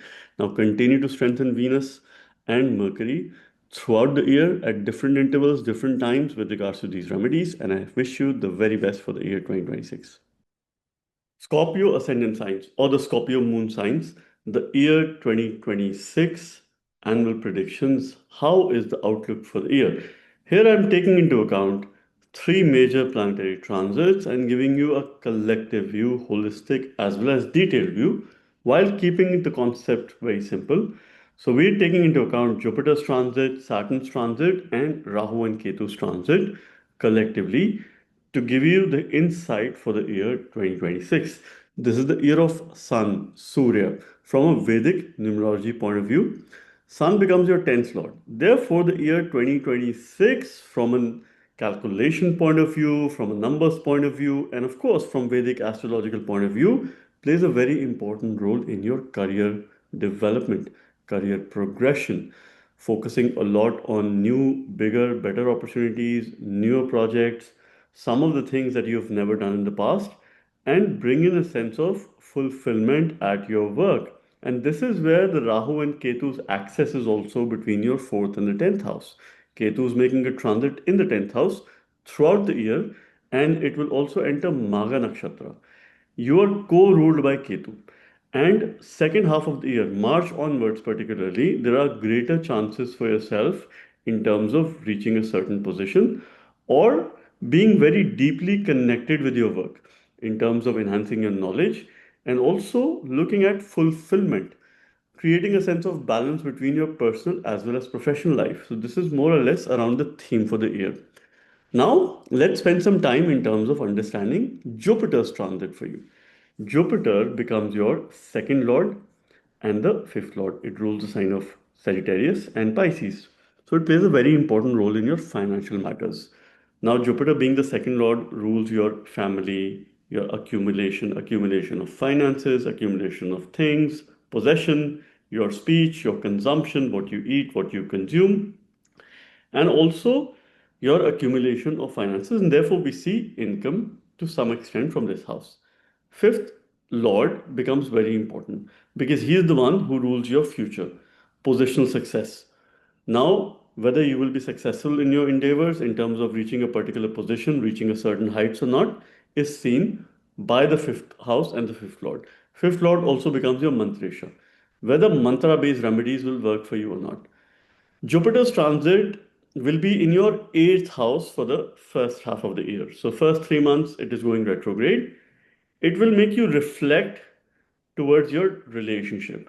Look back in the past when it comes to if you're married, your married life, some actions that you took in the past, some repercussions that probably you had. If not, then it will help you reevaluate past instances, past experiences when it comes to relationship. Jupiter will promote financial growth, investments, and newer opportunities because this is a time wherein you have to balance, you have to strike a balance between your financial priorities and your stability. If you were to venture into some investments, you have to look at long term investments. And here I'm saying that throughout the year, Jupiter is very favorable for benefiting multiple resources and streams for income. Being the fifth lord in the eighth house, second lord in the eighth house, it is very positive for inheritance related matters. So, any income or gains through inheritance, through your research, hidden knowledge, knowledge that is a secret. All right. So it's a very good year for you to learn Jyotish, particularly the first 6 months of the year. Till about end of May, it is an excellent time because that's your fifth lord, the one who rules Gyan as well. And of course, Jupiter is one of the significator of Vedas, Vedangas, and ancient knowledge, which has higher wisdom. Some very mature people in the world who we look up to, who are our idols, and of course, they've written something and which is true. Now, Jupiter moving through the eighth house, it doesn't have a dosha of the eighth house. It is a benefit for you from a natural as well as functional point of view. So, it is creating good protection for your health and well being. So, health should improve this year. You have an opportunity to bring in a huge change in your lifestyle. Jupiter expands those matters as well. So it could bring suddenness, sudden events, particularly the first 3 months. You have to be a little bit careful in terms of sudden events in your life and also considering the fact that you have to protect your relationship. Jupiter will be aspecting your 12th house. your second house and your fourth house. So, firstly, the 4, 8, and 12, the moksha trine is very active, which promotes spirituality. And that too, between March through May, is a very good time for spiritual upliftment, spiritual sadhana. Jupiter and Saturn jointly will be aspecting your second house. So, this is the house where you can expect some prominent results between January through May with regards to your finances, sudden change in your finance, or sudden decisions for you to manage your finance. Greater focus towards your family. Your future decisions should be very much aligned to your family, and you will also have to go through some changes in your dietary requirement if you were to protect your stomach. Because many a times, if this year you faced any health issues, most of these health issues will be related to your gut. So you have to take care of your gut. You have to take care of your lower, body here. So any issues that probably you have, or probably any past instances, you have to be a little bit careful. Mostly, if you fix your food, if you fix your diet, these things should get resolved. But Saturn and Jupiter definitely are promoting finances. I would expect you to have some sort of financial increment between March through May this year. Circumstances, situation is extremely positive, and your Lagna Lord Mars will also be making some positive connections, positive transit during this time. So this is a period which you have to watch out for. Jupiter's aspect on the 12th house, learning will be related to 12th house matters, which is spirituality, your ability to give others, your ability to donate. And you will apply in the fourth house. You will apply at home. So if you learn about spirituality, you would want to practice some of those things at home. So if you, let's say, learn yoga, you would want to establish a morning routine. You would want to practice at home. And a lot of decluttering is also needed at home. And Jupiter will ensure that it keeps this Rahu at check. Rahu makes you step out of the comfort zone when it is making the transit in the fourth house. Jupiter is keeping it at check. And of course, bringing some positive qualities here through this transit. Thereafter, between June through October, Jupiter will be moving in your ninth house. Now, here it is making a transit in the sign of Cancer, and that too in the ninth house, so it is exalted. Moving through your ninth house here, he is the Karaka and also the significator, which means it is in a supreme position, it is in a great dignity. Now, here on, it will create expansion with regards to ninth house matters, which is it will expand your dharma. It will bring in fortune in life, and of course, for higher education, for studying abroad, traveling abroad for educational pursuits, and if you go for any sort of higher education, it will be extremely beneficial for you. You can also go for spiritual education and continue to have knowledge with regards to Vedas and Vedangas. It will give you newer, bigger learning and travel opportunities. Multiple avenues will open with regards to higher education. You will feel more confident, and you would want to apply your knowledge. You will learn more about yourself because here Jupiter is aspecting your ascendant. So, firstly, it is bringing good protection on your Lagna. You're free from diseases, health and well being is going to significantly improve. It'll boost your confidence. It could boost your ego as well. So, as long as you keep your ego aside, as long as you're grounded, you are respectful towards everyone, you are not probably showing off your knowledge, or you don't get ahamkar or ego that you're very knowledgeable, and probably that could be detrimental for your relationship towards other people. But this is really that space wherein you're learning things related to your first house, which is yourself, your self awareness, your inherent strengths, your key strengths, and how you can continue to build on those key strengths. And you will apply this knowledge for your future pursuits, for your future goals, and this is an absolutely important time period for you. Now, when Jupiter moves into Cancer, so firstly, it is giving you good protection, it is elevating your bhagya. Let us understand Saturn's transit at the same time. Saturn this year is making a Margi transit in your fifth house. So, Saturn rules your third and the fourth house. It rules the house of your efforts, it rules the house of your home, your environment, your safe space, your comfort space. It focuses a lot in terms of building family bonds for yourself because fifth house is the fulfillment of the fourth house. Fifth house is also your creativity. So, the power of labor is in creative pursuits, and this is where you have to step into the situation and you must take a holistic view in terms of what is happening with regards to this particular situation. But Jupiter and Saturn's double transit is putting a greater focus on the fifth house. Apparently, this will be the triple transit phenomena. Jupiter is aspecting this house, Saturn is placed there, and Rahu also has a second drishti of Bhoga because Rahu loves to consume. So the fifth house will be absolutely very active. Rahu will move through Shatabisha Nakshatra. Ketu is also moving through Magha Nakshatra later in the year in 2026. And this is where post June you could expect significant progress with regards to achieving a positional success, gaining some rise, or if you practice or get into some mantra based remedies, that'll be a pretty favorable time period for you where mantras will work for you. Saturn is aspecting your seventh house by the third aspect. So you can expect growth with regards to relationships. So your efforts need to be there in personal relationship. Particularly the first half of the year, increased efforts need to be there. Now, second half of the year calls for greater level of communication in your relationship. Second half, of course, your health and vitality will also improve. Wealth creating opportunities are also going to improve in the second half. Saturn's 10th aspect is on the second house. So you could expect growth with regards to family, wealth, and of course, your possessions, right? Your consumption, what you eat, what you consume. I would say please be very mindful of your diet. Avoid cold food, avoid processed foods because that could cause you health repercussions. Eat fresh, and of course, keep it very light and balanced at the same time. Jupiter, Saturn, and Rahu's triple transit is putting a greater focus on your fifth house, which indicates positional success, which indicates prosperity, and of course, having a very futuristic approach is something that should be continuous all through the year. And finally, Rahu and Ketu's transit, which is focusing on the 4 and 10 axis. So you have to strike a balance between your home responsibilities and your work. Your career aspirations could have some shifting tendencies. Some things can take a back seat, but you have to probably stick to the path where you are set yourself on a growth path. And of course, the growth journey should be continuous, should have that momentum. You need to understand that both these spheres, both these environments are important for you. As long as you want to probably spend time at home in your personal interest, your workspace is also very important. You have an opportunity to gain support of your bosses, of your seniors, people who work with, particularly after March, when Ketu will be in Magha Nakshatra. There are chances for promotion, there are chances for recognition in case your Dasha Antardasha is supportive, in case you have a well disposed Mars as well as Sun.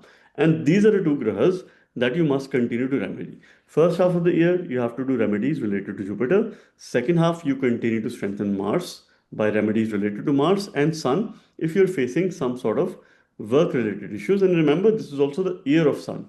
So there'll be a lot of fire at your workplace. And of course, by fire, I would mean that aggressive tendencies. And if you channel this aggression appropriately by influencing others, by captivating through your charisma, through your charm, and that is something which could be quite beneficial for you. Otherwise, it could lead to some sort of obstruction if you bring your ego in the picture. So as long as you keep your ego aside, learn, be respectful towards other people, be respectful towards your own knowledge. But if you have a sense of pride, pride is also good, but anything that you exaggerate or you overdo it, that is always detrimental. And this is where you have to create that respectful relationship. Rahu's transit is pretty strong. It will continue to push you out of your comfort zone. You would not like to spend a lot of time at home. You could be probably spending longer hours in commuting. There is some travel opportunities also that you would expect in this year, or some sense of discomfort that you would feel, lethargy, tiredness, and this is where you have to strike a balance. So I would highly encourage some morning practices like yoga, sadhana, meditation to strengthen your Surya or Sun. You have to do Surya Namaskar. You should probably do 12 rounds of Sun salutation. And of course, look forward to this time. So, all in all, this year definitely is bringing newer, bigger, brighter career opportunities with some obstruction, little bit focused towards your health and well being. Of course, that needs to be a priority for you to overcome your own illusions, not be too much, taking pride of your knowledge, not let the ego get into your head.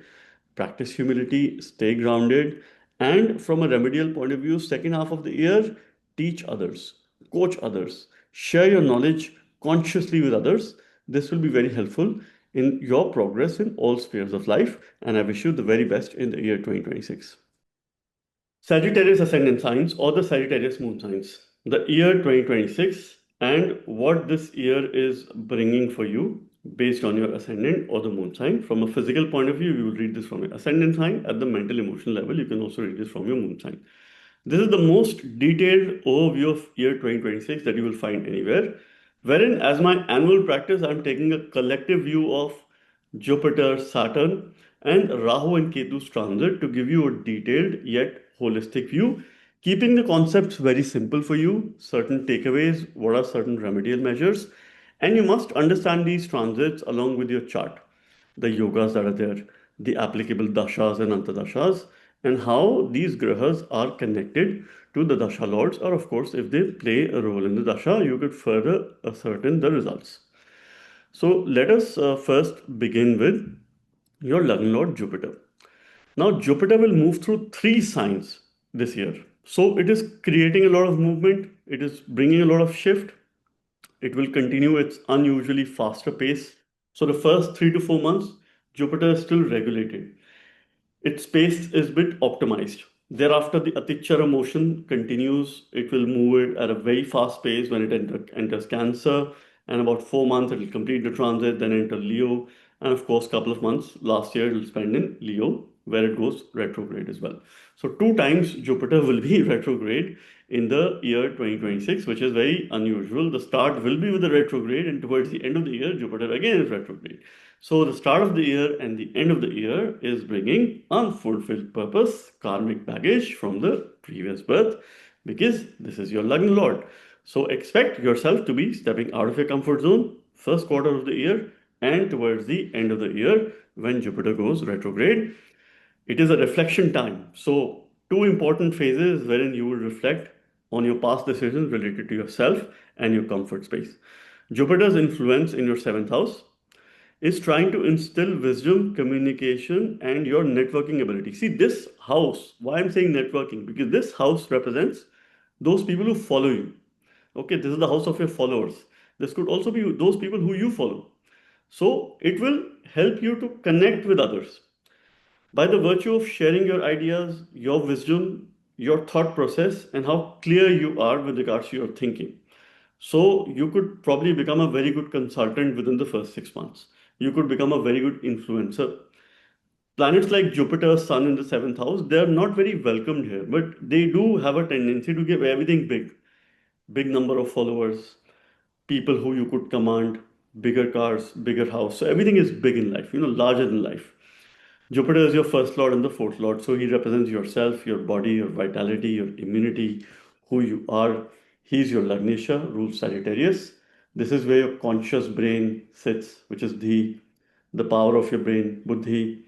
Decision making is from the first house. Your health, well being is from the first house. So, of course, it becomes a very important planet, and he is the one who protects. Whichever house Jupiter sits in your chart, this is where pure fire is. We call it Paka Lagna. And that ascendant also becomes very important because that is where you will invest your energy some or the other way from a karmic standpoint. And this is something which you should understand. So the first 6 months of the year, you should invest your energies in relationship building, in increasing your followers, in influencing other people's, by leveraging your knowledge, by leveraging your wisdom. And of course, here Jupiter will create expansive tendencies with seventh house matter. So be careful. If you're already in a relationship, you could have shifting tendencies, right? Be very, very careful with regards to ensuring that you're very loyal towards your partner, you're very committed towards your partner. Because see, Jupiter gives multiple things, everything big. Yes, it is a significator of knowledge, it's a pure planet, but it could have other kinds of results as well. So, relationships and harmony is something that you must look forward to expanding, that you must look forward to developing. You will learn matters related to 11th house, learn social networking, learn to make good friends, happy friends, meaningful connections, learn how you would overcome opposition, and of course, learn newer, better ways of earning income. This is also the house which represents income, it is your Aya Bhava, and you will apply this knowledge in your third house. The kind of efforts that you need to put to increase your income, the efforts that you need to put to engage with people in social media platforms, be very expressive, be very outgoing, and of course, how you can expand your network, expand your acquaintances, and also your friends. Now, during the same time, Saturn, Shani, who is your second and the third lord, he is the one who rules your family, your finances, your accumulation. This is your storage space. He's also the one who becomes the third house ruler, the ruler of Aquarius. Your efforts, valor, courage, change. It is the Upachaya Bhava. And Shani is making a transit in the fourth house in Pisces. It's making a transit in Jupiter's sign. Second half of the year, Jupiter will also be aspecting Shani. But as of now, both Saturn and Jupiter are putting a greater focus on your ascendant. They are jointly aspecting your Lagna. Shani has a 100% aspect on your ascendant. Jupiter has a 75% aspect on your ascendant. So the desire at the physical level is there for self improvement, for self care, for self focus, swabala, swadharma, and a lot of hard work, a lot of labor in terms of the power is there for self improvement, self sustained growth, independent decision making, independent life, lots of discipline, organizing skills, and of course, bringing the power of wisdom and labor in your ascendant. This year, you can really transform yourself. See, Jupiter creates expansion, Saturn brings discipline. Saturn will only allow you those kind of lifestyle which are good for you, that will work well for you. Jupiter would expand. So, of course, you will be in a conflicting situation, but as long as you have a balanced view in your life, it's a very good year for you. First 6 months, your personality will come out in a very strong manner. There are a couple of Dhani Yogas that are also pretty much active during this time. And you must remember that 2026 is the year of Surya. Sun is your ninth lord. He rules your Bhagya, fortune. So this year you need to elevate your fortune. This is also your Dharma. So you have to focus a lot on your Dharma. Higher education. These themes have to be your core themes in life. You cannot step away from them. You cannot run away from them. You have to be the protector of your dharma. You have to increase your fortune. You have to go for higher education. You have to invest your time in spiritual education. And of course, this year, fortune or luck will favor you. That is good news for you. And when you have the power of labor, aspecting your 10th house, aspecting your ascendant, and also aspecting your 6th house, because efforts that you will put would be with regards to your competition, with regards to your well-being, how you can develop healthy habits.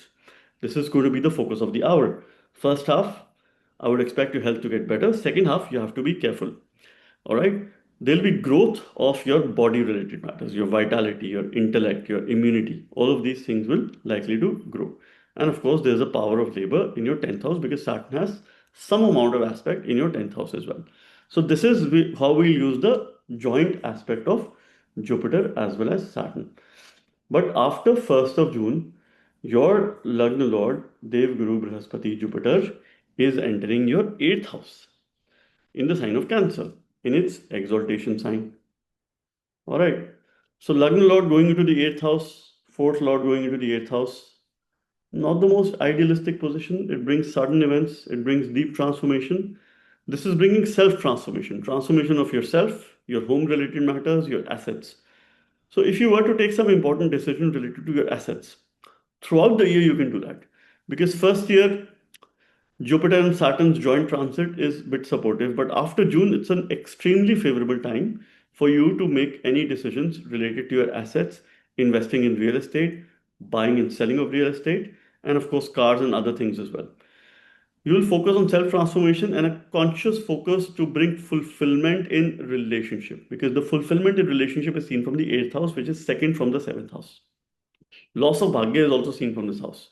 So second half of the year, you should not rely so much on luck, but pure on your efforts, overcoming your adversities. Turning your adversities into opportunities is the key mantra between June through October. Circumstances could go adverse and eventually you will rise during this time. Now, Jupiter and Saturn at this time will have a joint effect impact on your fourth house because Jupiter has a ninth drishti on the sign of Pisces. Saturn is placed here. Rahu also has a second aspect. So there is a triple transit phenomena. The sign of Pisces will have greater level of attention, and this is where you have to elevate its quality. Focus on personal interest, your hobby, your assets, your accumulation, and of course, the home that you own, real estate, and some important decisions that you can take during this time. Jupiter will help you learn matters related to your 12th house, which is spirituality, moksha, your self awareness. We see your higher self consciousness here, your ability to give, right? Your ability to become deeply aware of what's happening around you and a very good observer, and also a great opportunity to fix your sleep. focus on health and well-being. That is going to significantly improve after June 2026. And you're going to apply this knowledge in your fourth house at your home. So any spiritual practices that you pick up, you will start practicing at home in the morning hours. So if it's yoga, sadhana, meditation, I would urge you to practice physical stillness, right? So sit still, and of course, practice this for a couple of minutes. You should be away from gadgets and, of course, other disturbances. And once you master physical stillness for a few minutes, start small, 5 minutes, 10 minutes, gradually increase the duration, then move to the next stage of meditation. This is where you will probably be able to control your indriyas. You will have a greater control on your weaknesses, which is Nij dosha seen from your 8th house. It will keep you away from indulgences. It will keep you away from any bad company or from negative people, which is a very important time period for you. This is something which you must understand. Jupiter also has about a 75% aspect on your second house. So it will create financial stability, good circumstances for inheritance and other related matters that could be there. So you should be looking forward to this year. The only point is that you have to overcome your adversities, convert those into opportunities. Rahu and Ketu's collective transit, which is your 3 and 9 axis, the axis of journeys. Rahu entering Shatabisha, its own nakshatra, Ketu entering Magha nakshatra, its own nakshatra. So between March through August, expect a movement, expect a shift in your residence, expect a change of place or new travel opportunities. Journeys are also seen from this axis. Journey doesn't necessarily mean that you will travel. You can start a new venture as well between March through August. That is a very important time period for you. Now, Ketu will only increase your devotional capabilities if you continue to remedy Jupiter throughout the year. You have to remedy Jupiter, especially when Ketu will be moving very strong after March in Magha Nakshatra. Jupiter's remedy is most important for you. Either use Guru Mantra, that is Om Guruve Namah, 12 times, or a Shiva Dwadashakshari Mantra, because Ketu is your 12th Lord. Om Namo Bhagavate Sadashivaya. That will be absolutely beneficial for you. Rahu in the third house is very good placement. There are blessings when Rahu is there in the third house, because towards the end of the day, it does create challenging circumstances initially. There's a 1/3 part of the transit and also the dasha is extremely painful, extremely impactful. Those people who have Rahu in the third house, the dasha starts, it'll break your self-confidence, it'll break your image, it will shatter your experiences. But thereafter, the rise it gives you, it is unparalleled. And you cannot really, compare, because the kind of efforts that you will put, how you will transform yourself, and of course, you could perhaps be successful in all spheres of life. There is a need to balance intellectual growth with social life, because Rahu gives huge desires here, huge desires with regards to yourself, and of course your communication, which should expand because Rahu needs to consume. So your communication should have a greater level of intellect here, and this is what is very demanding during this time. Rahu is your co-third lord, so it also rules your desires, it also rules change along with Saturn, and it is making a very strong transit. So definitely first half of the year, Jupiter will have a drishti on Rahu, which keeps Rahu at check. All right. So thereafter, Rahu will be alone. Jupiter will no longer have the aspect. This is where you have to have some self-control on your desire, your lust quotient, and of course other aspects as well. If you're particularly in a relationship or you're married, that is a time when you have to be extremely careful for a few months. Thereafter, towards the end of the year, Devaguru Brihaspati, Jupiter, your Lagna Lord, will also enter your ninth house, forming a nice yoga with Ketu. Ketu and Jupiter, when they come together, they create a Parampara yoga. All right. So, of course, it's a very good reflection time for you between November, December, because Jupiter will also go retrograde in Leo. And this is where you have to continue to strengthen your dharma, your dharmic practices, and a renewed sense of confidence and optimism, which will be there in your life. This time period, you have to make some corrective steps in terms of your decisions. What is that you've been doing throughout the time, and you have to take some calculative steps again. Be the protector of your dharma. Do remedies related to Jupiter, continue to strengthen Jupiter. Later in 2027, Jupiter and Ketu will come in contact with each other in your 8th house again, making a transit there. Of course, I'm going to talk about that too. But throughout the year, it's a time period for you for deeper personal transformation, to bring in a sense of fulfillment in your relationship, and of course, continue to strengthen Jupiter in all possible ways that you can. And I hope you have a pleasant 2026. Capricorn ascendant signs or the Capricorn moon signs. The year 2026, the annual prediction for the year. Here I'm taking a collective view of three major transits: Jupiter's transit, Saturn's transit, Rahu and Ketu's transit, and giving you a holistic as well as detailed view outlook of the year 2026. What is that you can expect? Some highs and lows, ups and downs, and how you can make the most of the year 2026 by the virtue of these transits. The most detailed video that you will find anywhere. And this video will help you throughout the year. Now, to understand this year, we must understand that this is the year of Surya, Sun, and it equates to number one, that is 2026. If you add up the number, it becomes number one. This is from a Vedic numerological point of view. I'm not the one who would probably mix up Western numerology, Mulang system along with Vedic astrology. That's a very generic view, right? It doesn't really give predictions, but of course it talks about themes in life, right? Vedic astrological system is more precise. Now, by the virtue of fact that this is the year of Sun by the energies, therefore Sun is your eighth lord, and it's an important year for your transformation, to convert your adversities into opportunities, to focus on your health and well being, to focus on your lifestyle, and overcoming your inherent weaknesses. Somehow, low confidence, lower self esteem will make you be more conscious in life. So, if you've been feeling that nothing is going right in your life, this is your year to convert those kind of situations into breakthrough kind of situations wherein you could get some phenomenal results. If it is about work, it is about your life, it is about all aspects that you've been dealing through or that you've been going through. So let us begin with understanding Saturn's transit, who's your loving lord, lord of the ascendant, who of course also brings deep level transformation. Shani will go Margi in your third house. Saturn is your Lagna Lord and your second Lord, making a transit in the third house. Saturn rules yourself, your body, your vitality, your immunity, who you are. And he becomes the second Lord of your finances, your family, your speech, your consumption. This is the storage space.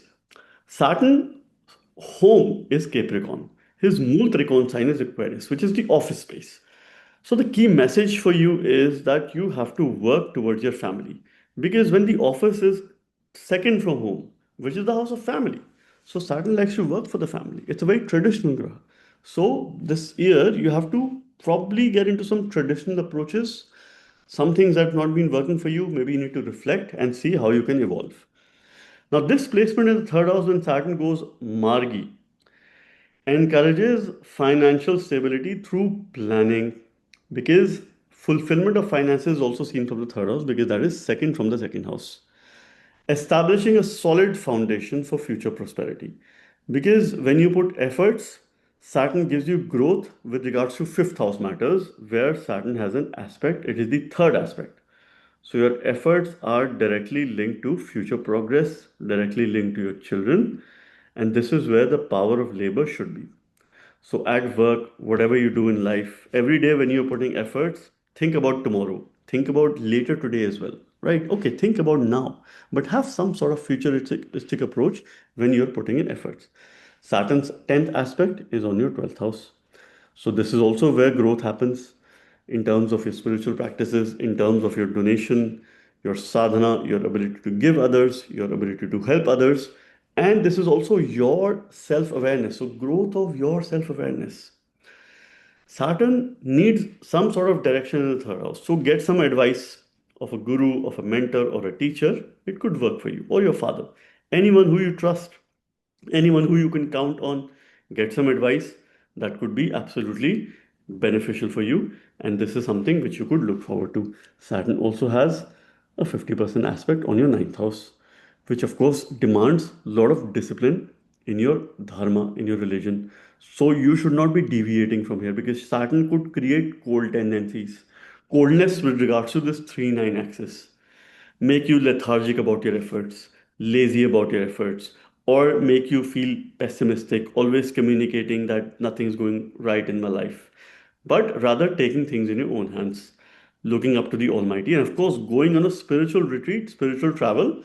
Particularly the first half of the year when Jupiter is also in your sixth house is extremely beneficial because when Jupiter is in your sixth house in Gemini, Saturn is in the third house, they're both quadrant from each other. They are putting a greater focus on your 12th house of devotion, spiritual sadhana, spiritual places, isolated places. And you must make some visit, you must go on some travel opportunity. You will get very good results with regards to 12th house matters, which means if you've had any sleep related issues, you can improve that. Your health will improve, your vitality will improve. Particularly between March through May, you will see a significant improvement in your health, in your well being, in the way you think about life, and your perspective of life. And your fundamental priorities will go through significant changes over the course of next few months. This is also a very good time for your higher education. See, if we look at higher education with the likes of PhD, with the likes of, you know, top level of education, of course, pedigree, and the highest state that you could probably reach in education, 12th house and second house matters a lot here. All right. So this is going to prosper because second lord has a good placement in the third house, and your 12th house is being jointly aspected by Jupiter and Saturn. And Jupiter is putting a greater focus on your Earth trichon, which is the 2-6-10 trine. You will learn how you can improve your work. This is the fifth house aspect. All right. This is the firstly the expansion related to sixth house matters, learning related to 10th house matters, which is your work, profession, your actions, and application in the second house. So, firstly, you will learn about how your work can improve, what is that you can do in order to become successful at work, in order to build cordial relationships by the virtue of your knowledge, by the virtue of your wisdom.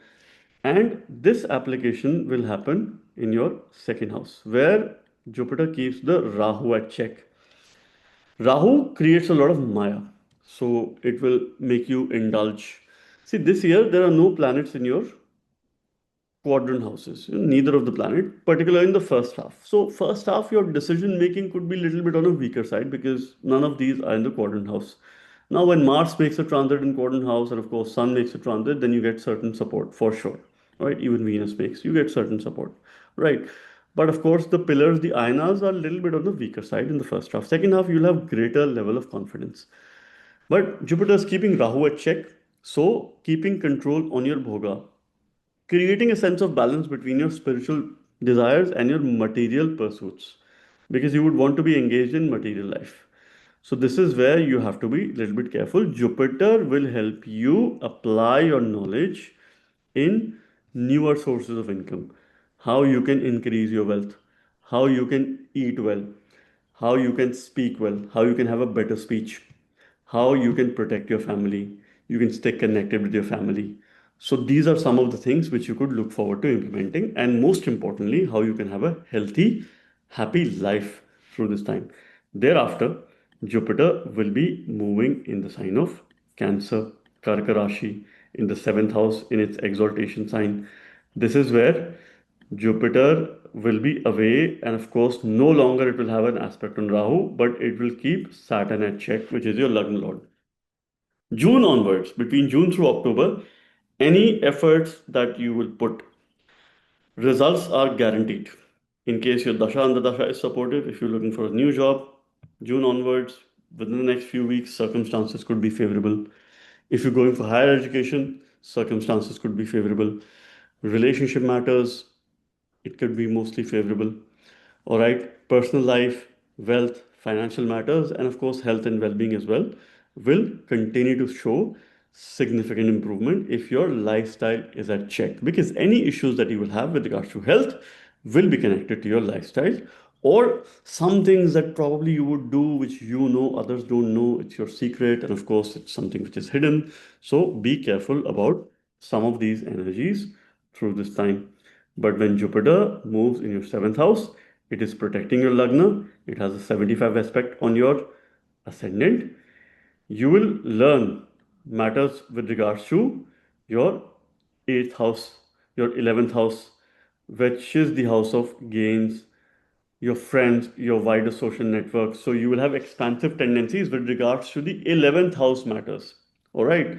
Newer ways of earning income, an increase in your financial position, and you are going to apply in the third house.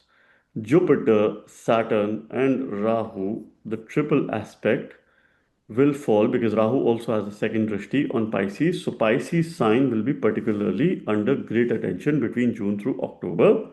So any effort that you will put, you could also expect a change in residence, movement, travel opportunities, a boost in your self-confidence, and some best decisions that you can take because Saturn is under the great influence of an exalted Jupiter, and Jupiter is aspecting its Mool Trikon, its own sign of Pisces, own sign of Pisces. So this is where you have to be, of course, a little bit excited as well. I would say more excited. All right, because your efforts will pay. You will get the desired results. Now, importantly, this time period is giving you a greater sense of protection. Rahu and Ketu. Rahu is your co-second lord, Ketu is your co-11th lord. So both of them play a very important role in financial matters. 2-8 axis is a bit of a tricky axis here. So Rahu definitely is creating expansive tendencies when it is about finances. Ketu is a cut. Ketu creates separative tendencies. Ketu wants a lot of spirituality in the 8th house. Ketu is very non-materialistic.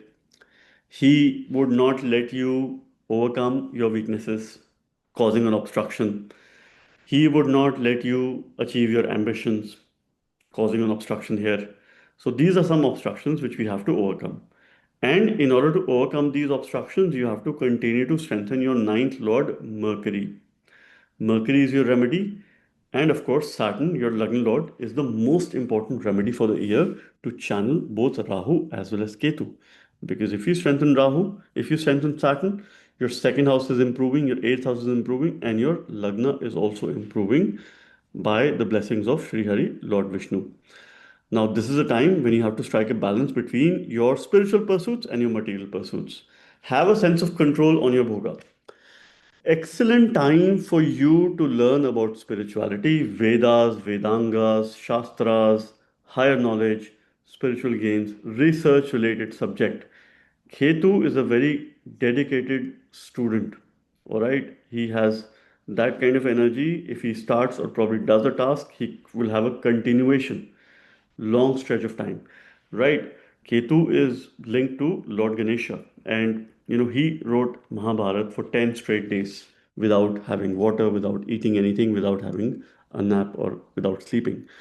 So Ketu has the capacity with that kind of efforts because he's headless, right? So he doesn't have the capacity of thinking. So if you ask him to do something using hands, legs, he will do, and he will continue doing it without asking any questions. So this is how we actually channel Ketu. Worship and look up to Lord Ganpati.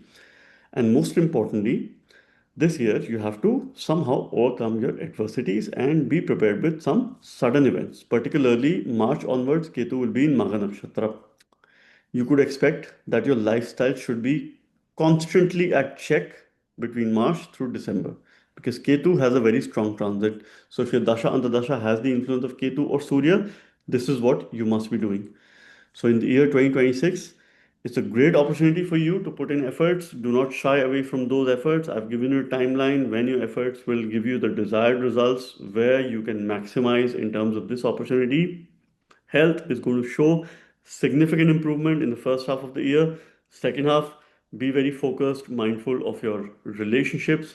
See, third house, which will be very, very active, where Saturn is there, Jupiter is aspecting, Rahu is aspecting, is also dharma of your relationship because this is ninth from your seventh house, right? So how diligent are you in terms of your relationship? These are testing times for you.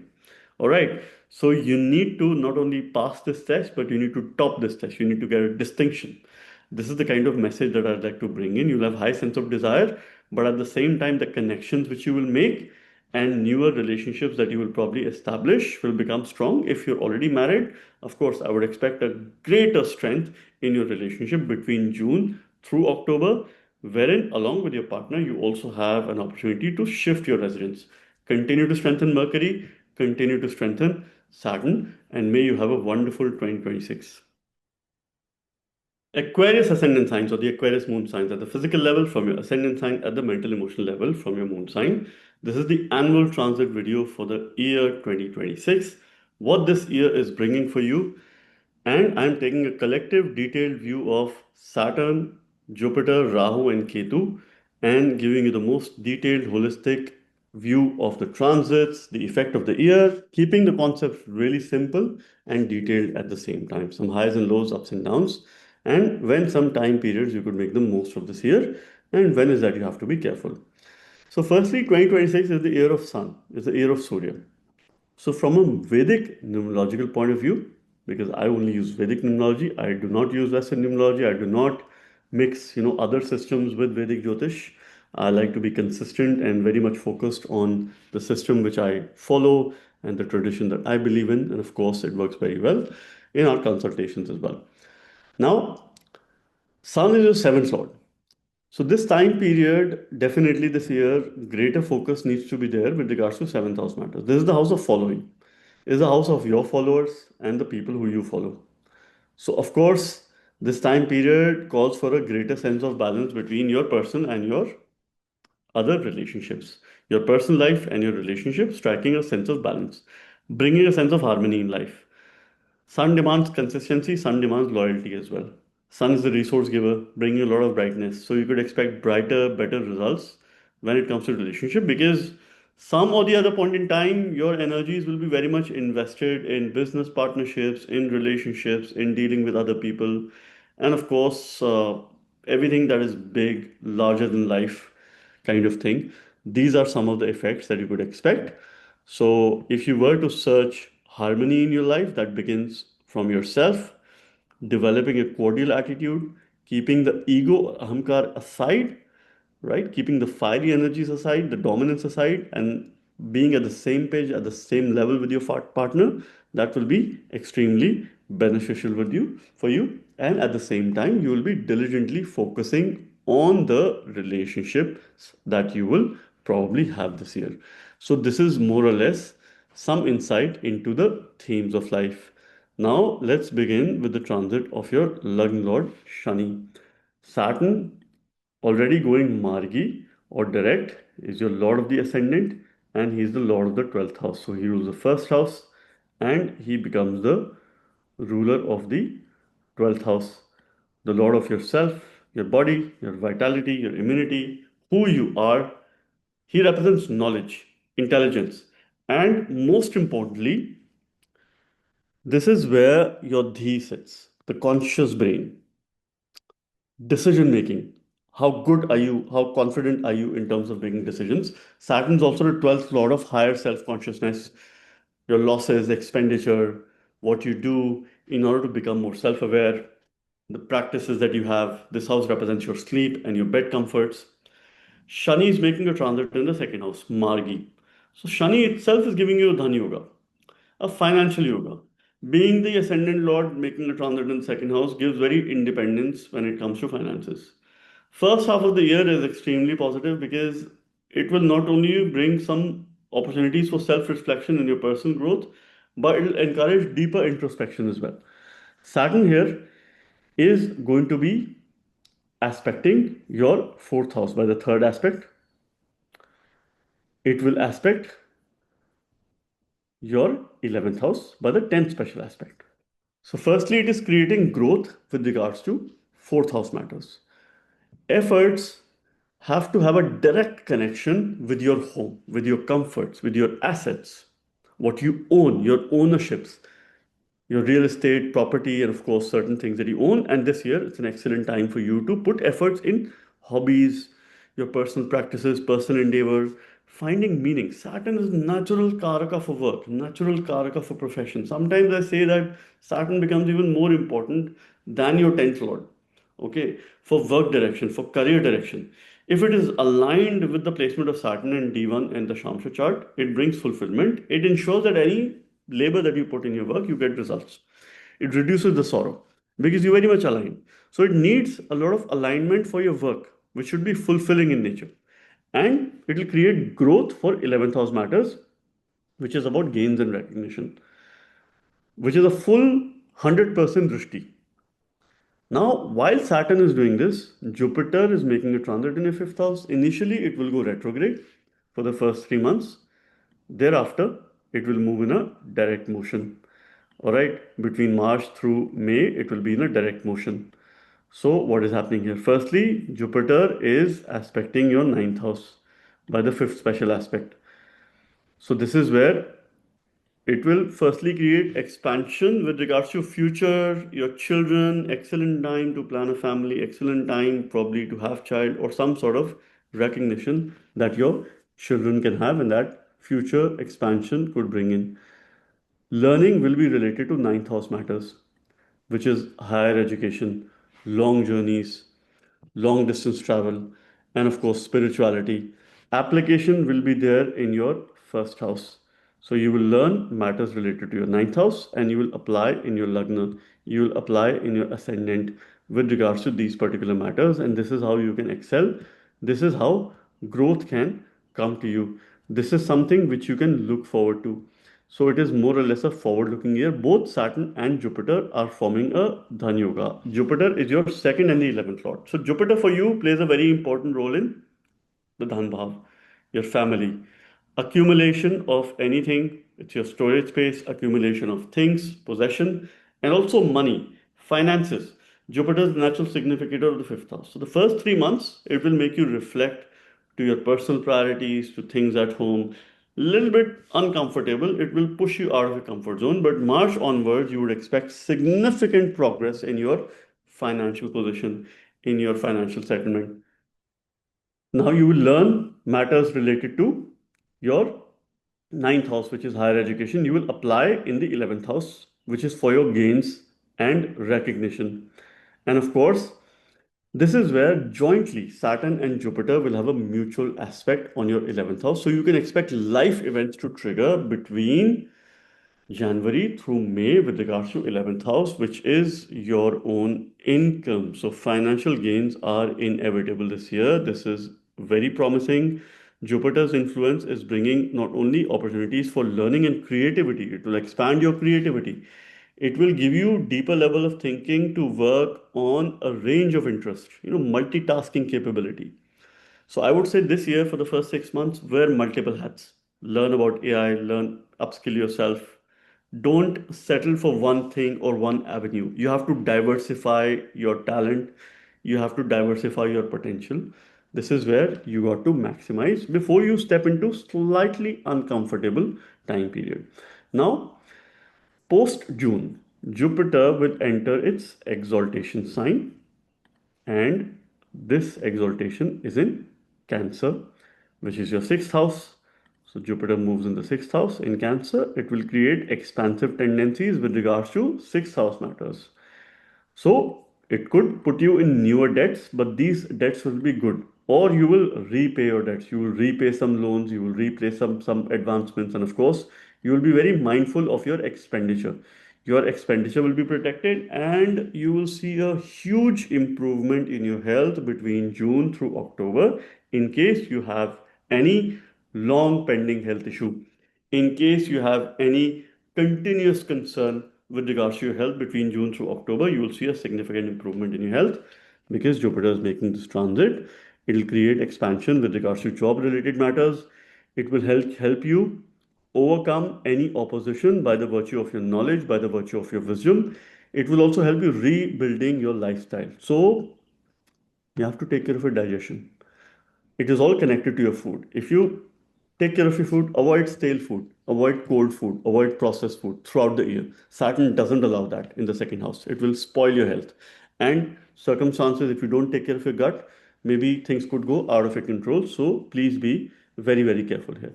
Now, when Jupiter makes this transit, it is helping you learn matters regards to the 10th house, which is your work, your career, your profession, your career choices. Any learning should be directly associated to your work. So whatever you learn should help you in your job. You should be very clear about it. You will apply to earn wealth. You will apply to protect your family. You will apply to bring in a change in your eating habits and of course your speech as well. Now, June through October, by the virtue of Jupiter, Saturn, and Rahu's triple transit, because Rahu will also have a second drishti on your second house. This houses and sign is absolutely going to be active. You can expect life events to trigger between June through October with regards to second house matters, which is your family is involved, your financial position is involved.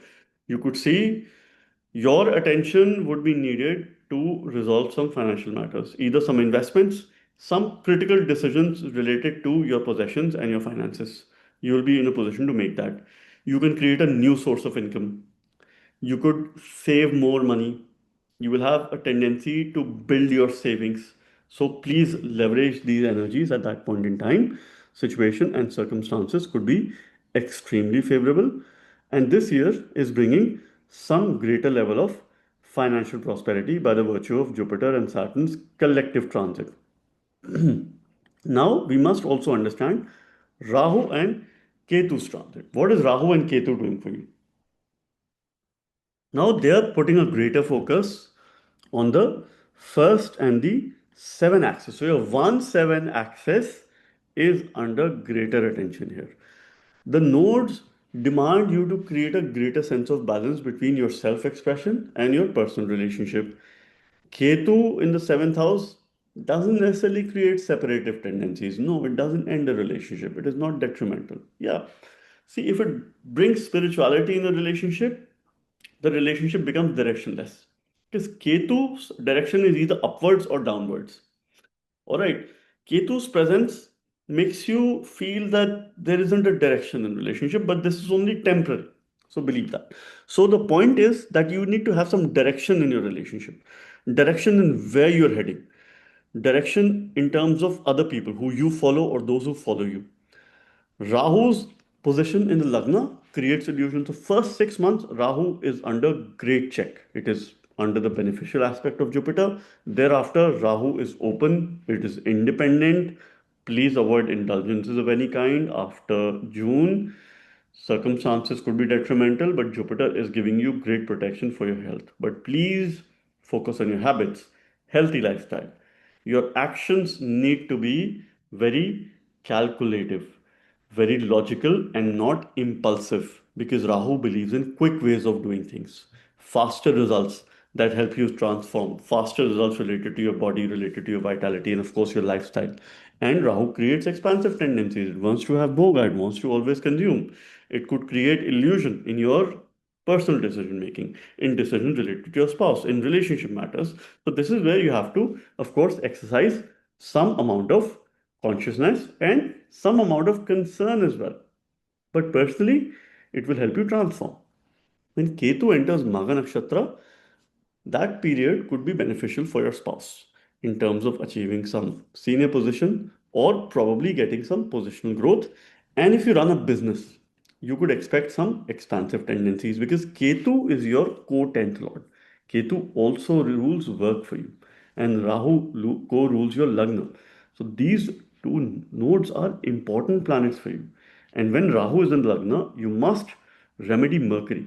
Mercury's Bij Mantra, or Mercury's gemstone, or Mercury's sadhana, Shri Hari Vishnu's mantra, Om Vishnave Nama, a 6 syllable Shadakshari mantra could be extremely beneficial for you. While Jupiter makes a transit in Cancer, to channel Rahu, because Rahu will not have the aspect of Jupiter. This is where you will strengthen Mercury. And for Ketu, you have to check the position of Sun. Considering if Sun is in favorable yogas, you can expect breakthrough results with regards to your business, with regards to work related opportunities. Ketu will help you reconstruct your agreements, reconstruct your contracts, put a greater level of thinking there. He gives great knowledge. He gives very less material pursuits, but great amount of knowledge here.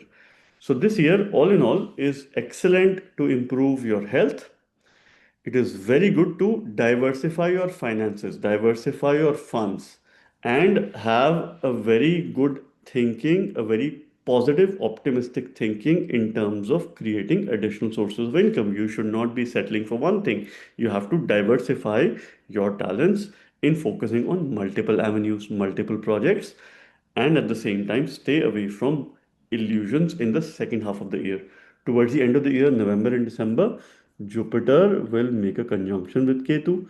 It will create expansive tendencies with regards to this house. So 1 month, Jupiter and Ketu will be conjoined in the seventh house. So you have to be careful at this point in time to not take any important decisions related to your business, related to your personal matters.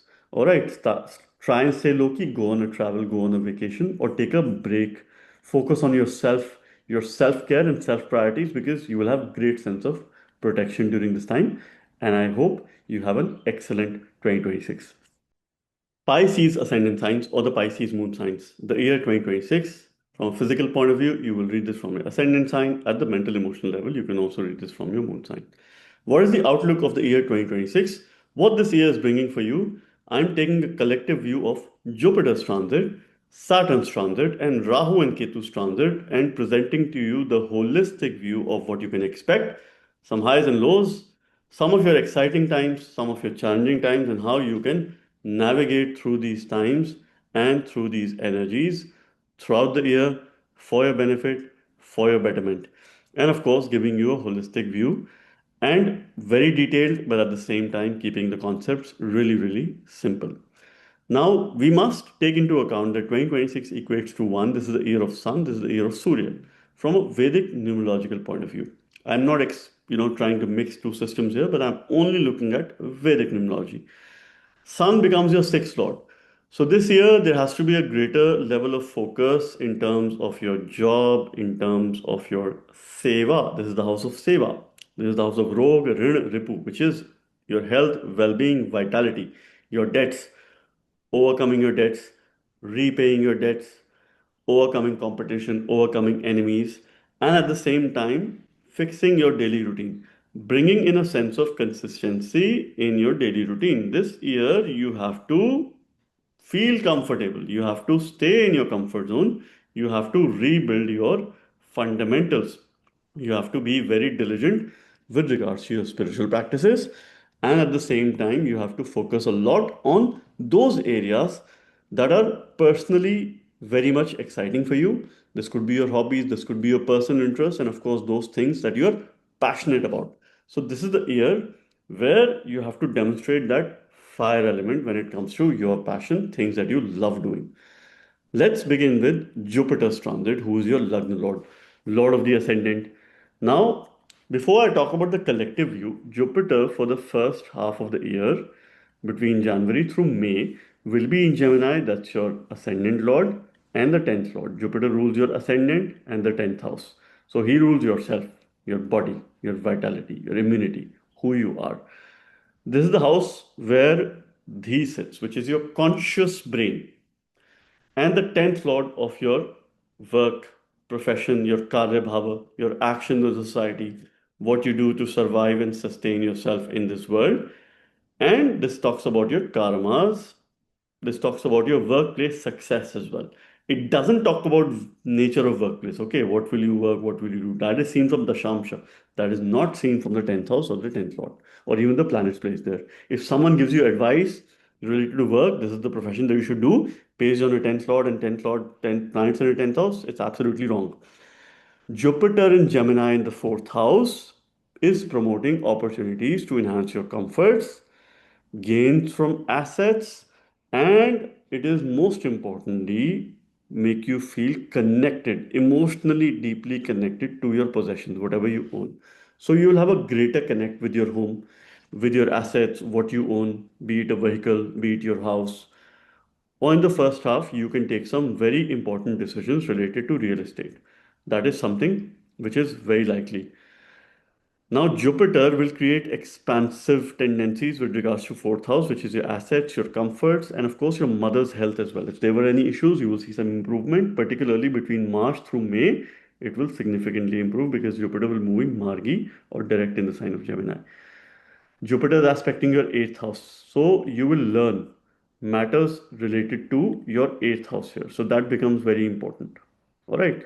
Because eighth house is about change, it's about growth, it's about sudden ups and downs, it's about longevity.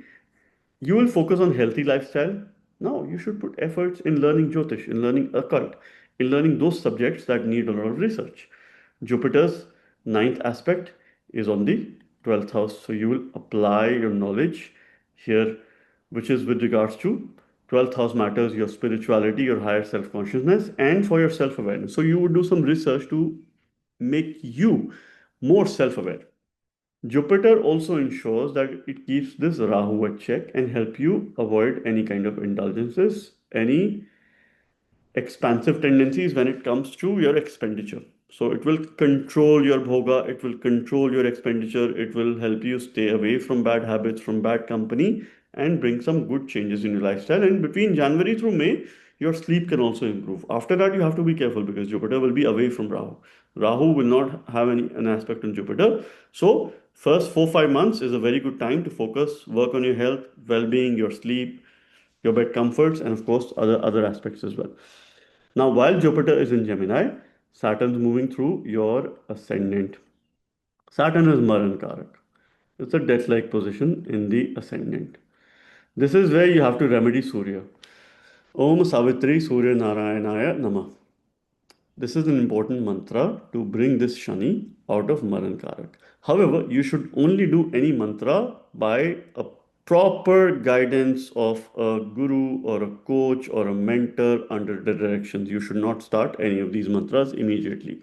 Of course, depending on natal placement, but since Surya or Sun is the Karaka of the ascendant or the Lagna, any remedy related to Surya helps Saturn come out of this Marankarak position or the death-like position and help it channel positively because Saturn brings a lot of lethargy while moving in the ascendant. It wants you to push you towards discipline.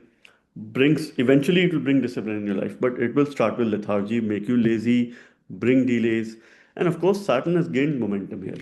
Shani is your 11th lord and the 12th lord. So this is a natural dhan yoga in place, all right? But this is also a lot of expenditure. When a lot of expenditure is coming into the ascendant, you would like to expense on other people, social gatherings. Shani also becomes your 11th lord of social media interactions, your friends, your wider social network. So you would like to organize gatherings at your home. You would like to call people at home. You would like to spend money on them. You would like to be very impulsive. You would like to be very caring. And of course, as long as it does not have impact on your finances, on your well-being, it is good. Otherwise, you must think of controlling it throughout the year, having a sense of control, especially in the second half of the year. Between June through October is a time when you have to be careful of these expenditures because Rahu will be away from the aspect of Jupiter. Now, Shani is creating growth opportunities with regards to your efforts, the third house. So you have to very diligently put effort. The power of labor is an effort. So any efforts you put, you are likely to get results. It will bring change, it will bring growth of your valor, growth of your courage. And you will have phenomenal results with regards to your job, with regards to your work. Now, this is by the virtue of double transit of Jupiter as well as Saturn, which is making the 10th house extremely positive between January through May. Most importantly, more so, January through March, Jupiter has a very strong aspect on the sign of Sagittarius. Jupiter will be retrograde. It will be behaving as if it's Jupiter sitting in the sign of Sagittarius, and Shani has a 10th aspect. The power of knowledge and the power of labor is in your job, is at your workplace. So, first quarter of the year, you could expect a new opportunity, a bigger, better opportunity to help you step into something better, new projects, new assignments, and of course, you to influence other people at work. Take some favors, build some credible, meaningful, lasting relationships, bringing a sense of stability at your work. So you would be very much encouraged towards stepping into stable environments. And any job that you take in the first 3 to 4 months of the year would help you bring some sort of stability in your career in case your dasha and the dasha is supportive. So this is absolutely an important period wherein you must be looking forward to this particular period. Jupiter, while making a transit here, and Saturn making a transit here, of course, promotes greater, better job opportunities. Thereafter, in June, Jupiter will be entering your fifth house. Now, Jupiter is the Karaka, he is the significator of the fifth house. Rahu will be unfortunately away from the aspect of Jupiter. Please start taking care of your sleep between June through October and also your health and well being. There could be some health issues at that point in time. You have to take care of your gut, you have to take care of sleep related issues, you have to take care of frequent illness. You have to take care of your feet, your legs, make sure that they're clean, make sure that you exercise related to your legs, and of course, not do very much physically taxing work. You could engage in physical sport if that is something which you like. Jupiter is the significator of the fifth house. It will create expansive tendencies with regards to this house matters, which is children, your future progress, good time to plan a family, good time for the progress of your children, good time to have a sense of achievement with regards to your children. And Jupiter will be aspecting your ninth house by the fifth aspect. This is where you will learn. You will learn matters related to ninth house, which is higher education, spiritual knowledge, education related to journeys, and of course, your fortune is going to elevate. So, very good time for higher education, very good time for spiritual education. You will apply this knowledge in your ascendant. Between June through October, you will get very good results with regards to your Lagna, the sign of Pisces, because Jupiter has a ninth drishti. You will apply for Swadharma, Swabala, self strength, self esteem, self development, and good ego. Staying grounded. Saturn helps you stay grounded because that kills ego. Jupiter inflates, so of course it creates a balance. And Rahu's second drishti is also on the sign of Pisces by the virtue of triple transit. A lot of focus on yourself. Self growth is inevitable between June through October, but you will be under tremendous amount of stress that your daily routine, your daily habit could disrupt. You could probably be working longer hours, so you have to, take a break, maybe go on a vacation, do some mindfulness exercise, go on a retreat, and take care of your personal well-being. All right, this is something which you must do, but Jupiter is giving a great sense of protection. Now, Rahu and Ketu's transit, which is putting a greater focus on your 12th and 6th axis. The 12 and 6th axis is absolutely active, and this is something which you have to deal with. You need to balance your inner world of emotions with social interactions, balancing your personal and public life, balancing your daily routine and external expectations. The 12th house is your external expectations. 6th house is all your shadripus, your weaknesses of the mind, the inner world of your emotions. So the inner world of emotions will talk about a number of things here. All right. So inner world of emotions need a greater sense of control. The only remedy for you is to strengthen your fifth lord moon. If you strengthen your fifth lord moon, Jupiter works very well. Ketu works very well in this case because Rahu and Ketu are integral part of the moon. Look up to Lord Krishna, use Bij mantra related to moon, or continue to strengthen moon. Meditation after sunset would be absolutely beneficial for you. Evening meditations are generally advisable to strengthen your moon. And this is something which you could have as a conscious practice. Now, Rahu is in a Viparit yoga in the 12th house. Circumstances go adverse, eventually you will rise. It will be in Shatabisha Nakshatra. Shatabisha Nakshatra till March is a time for healing. Between January through March, your health will significantly improve. You will learn a lot. You will go for higher education. You will have greater technological development. And Ketu later will be in Magha Nakshatra. So between March through October, you can expect some sort of positional rise in your job because Ketu is your co-ninth lord. It's your co-bhagyesha. So it will always give you positive results even while placed in the sixth house. Ketu in the sixth house give good results. Now you must do some seva towards animals, particularly dogs and cats. It's a good time to bring a pet in your house if you probably have an inclination towards dogs. That's a very good remedy for Ketu. And I always say, if you have a dog in your house, then you should probably have very limited spiritual practices because dog itself, brings a lot of spirituality at home. All right, so limit your spiritual practices and give more time to the family member here. All right, now last couple of months, November and early December, Jupiter will also join Ketu. Now, this is where it will again come in contact with Rahu. So, Rahu is at check at that point in time because Jupiter also goes retrograde. But this is, of course, a time wherein you could expect some unpleasant changes in your job. Some sudden change could come in your job, either a change of locations there or something new that comes, which puts you in a challenging position. So, take that as an opportunity. Things could move in a very fast rapid manner towards the end of the year with regards to your job related matters. So, once again, this year for you is to be very diligent about your daily routine, daily habits, daily activities. Have some morning routine, yoga, sadhana, some sort of practices. You could do Surya Namaskar to strengthen your sun, 12 rounds every day. Greater focus on removing lethargy in your life and bringing a sense of consistency and discipline. And looking forward to improving your health, particularly your sleep, and creating a sense of balance between your personal and, of course, the societal expectations. Think about yourself while you think about other people as well. That is something which you must understand, and I wish you the very best for the year 2026. So my dear friends, I hope you liked this video, and I also hope this video helps you in the coming days, weeks and months ahead. Please keep revisiting this video over the course of next few weeks and months. I hope it helps you prepare for the cosmic changes, discover how these alignments help you to shape your life, to shape your destiny. Read this transit along with your horoscope, yogas and the applicable dashas to be prepared with transformative cosmic shifts that are happening in the year 2026. I hope and believe the year 2026 brings in renewed energies, brightness, new beginnings, fresh start in our life, and helps us stay connected to our dharma. Stay tuned for more videos on my channel in the year 2026. I also plan to teach a lot in 2026 and watch out for my courses.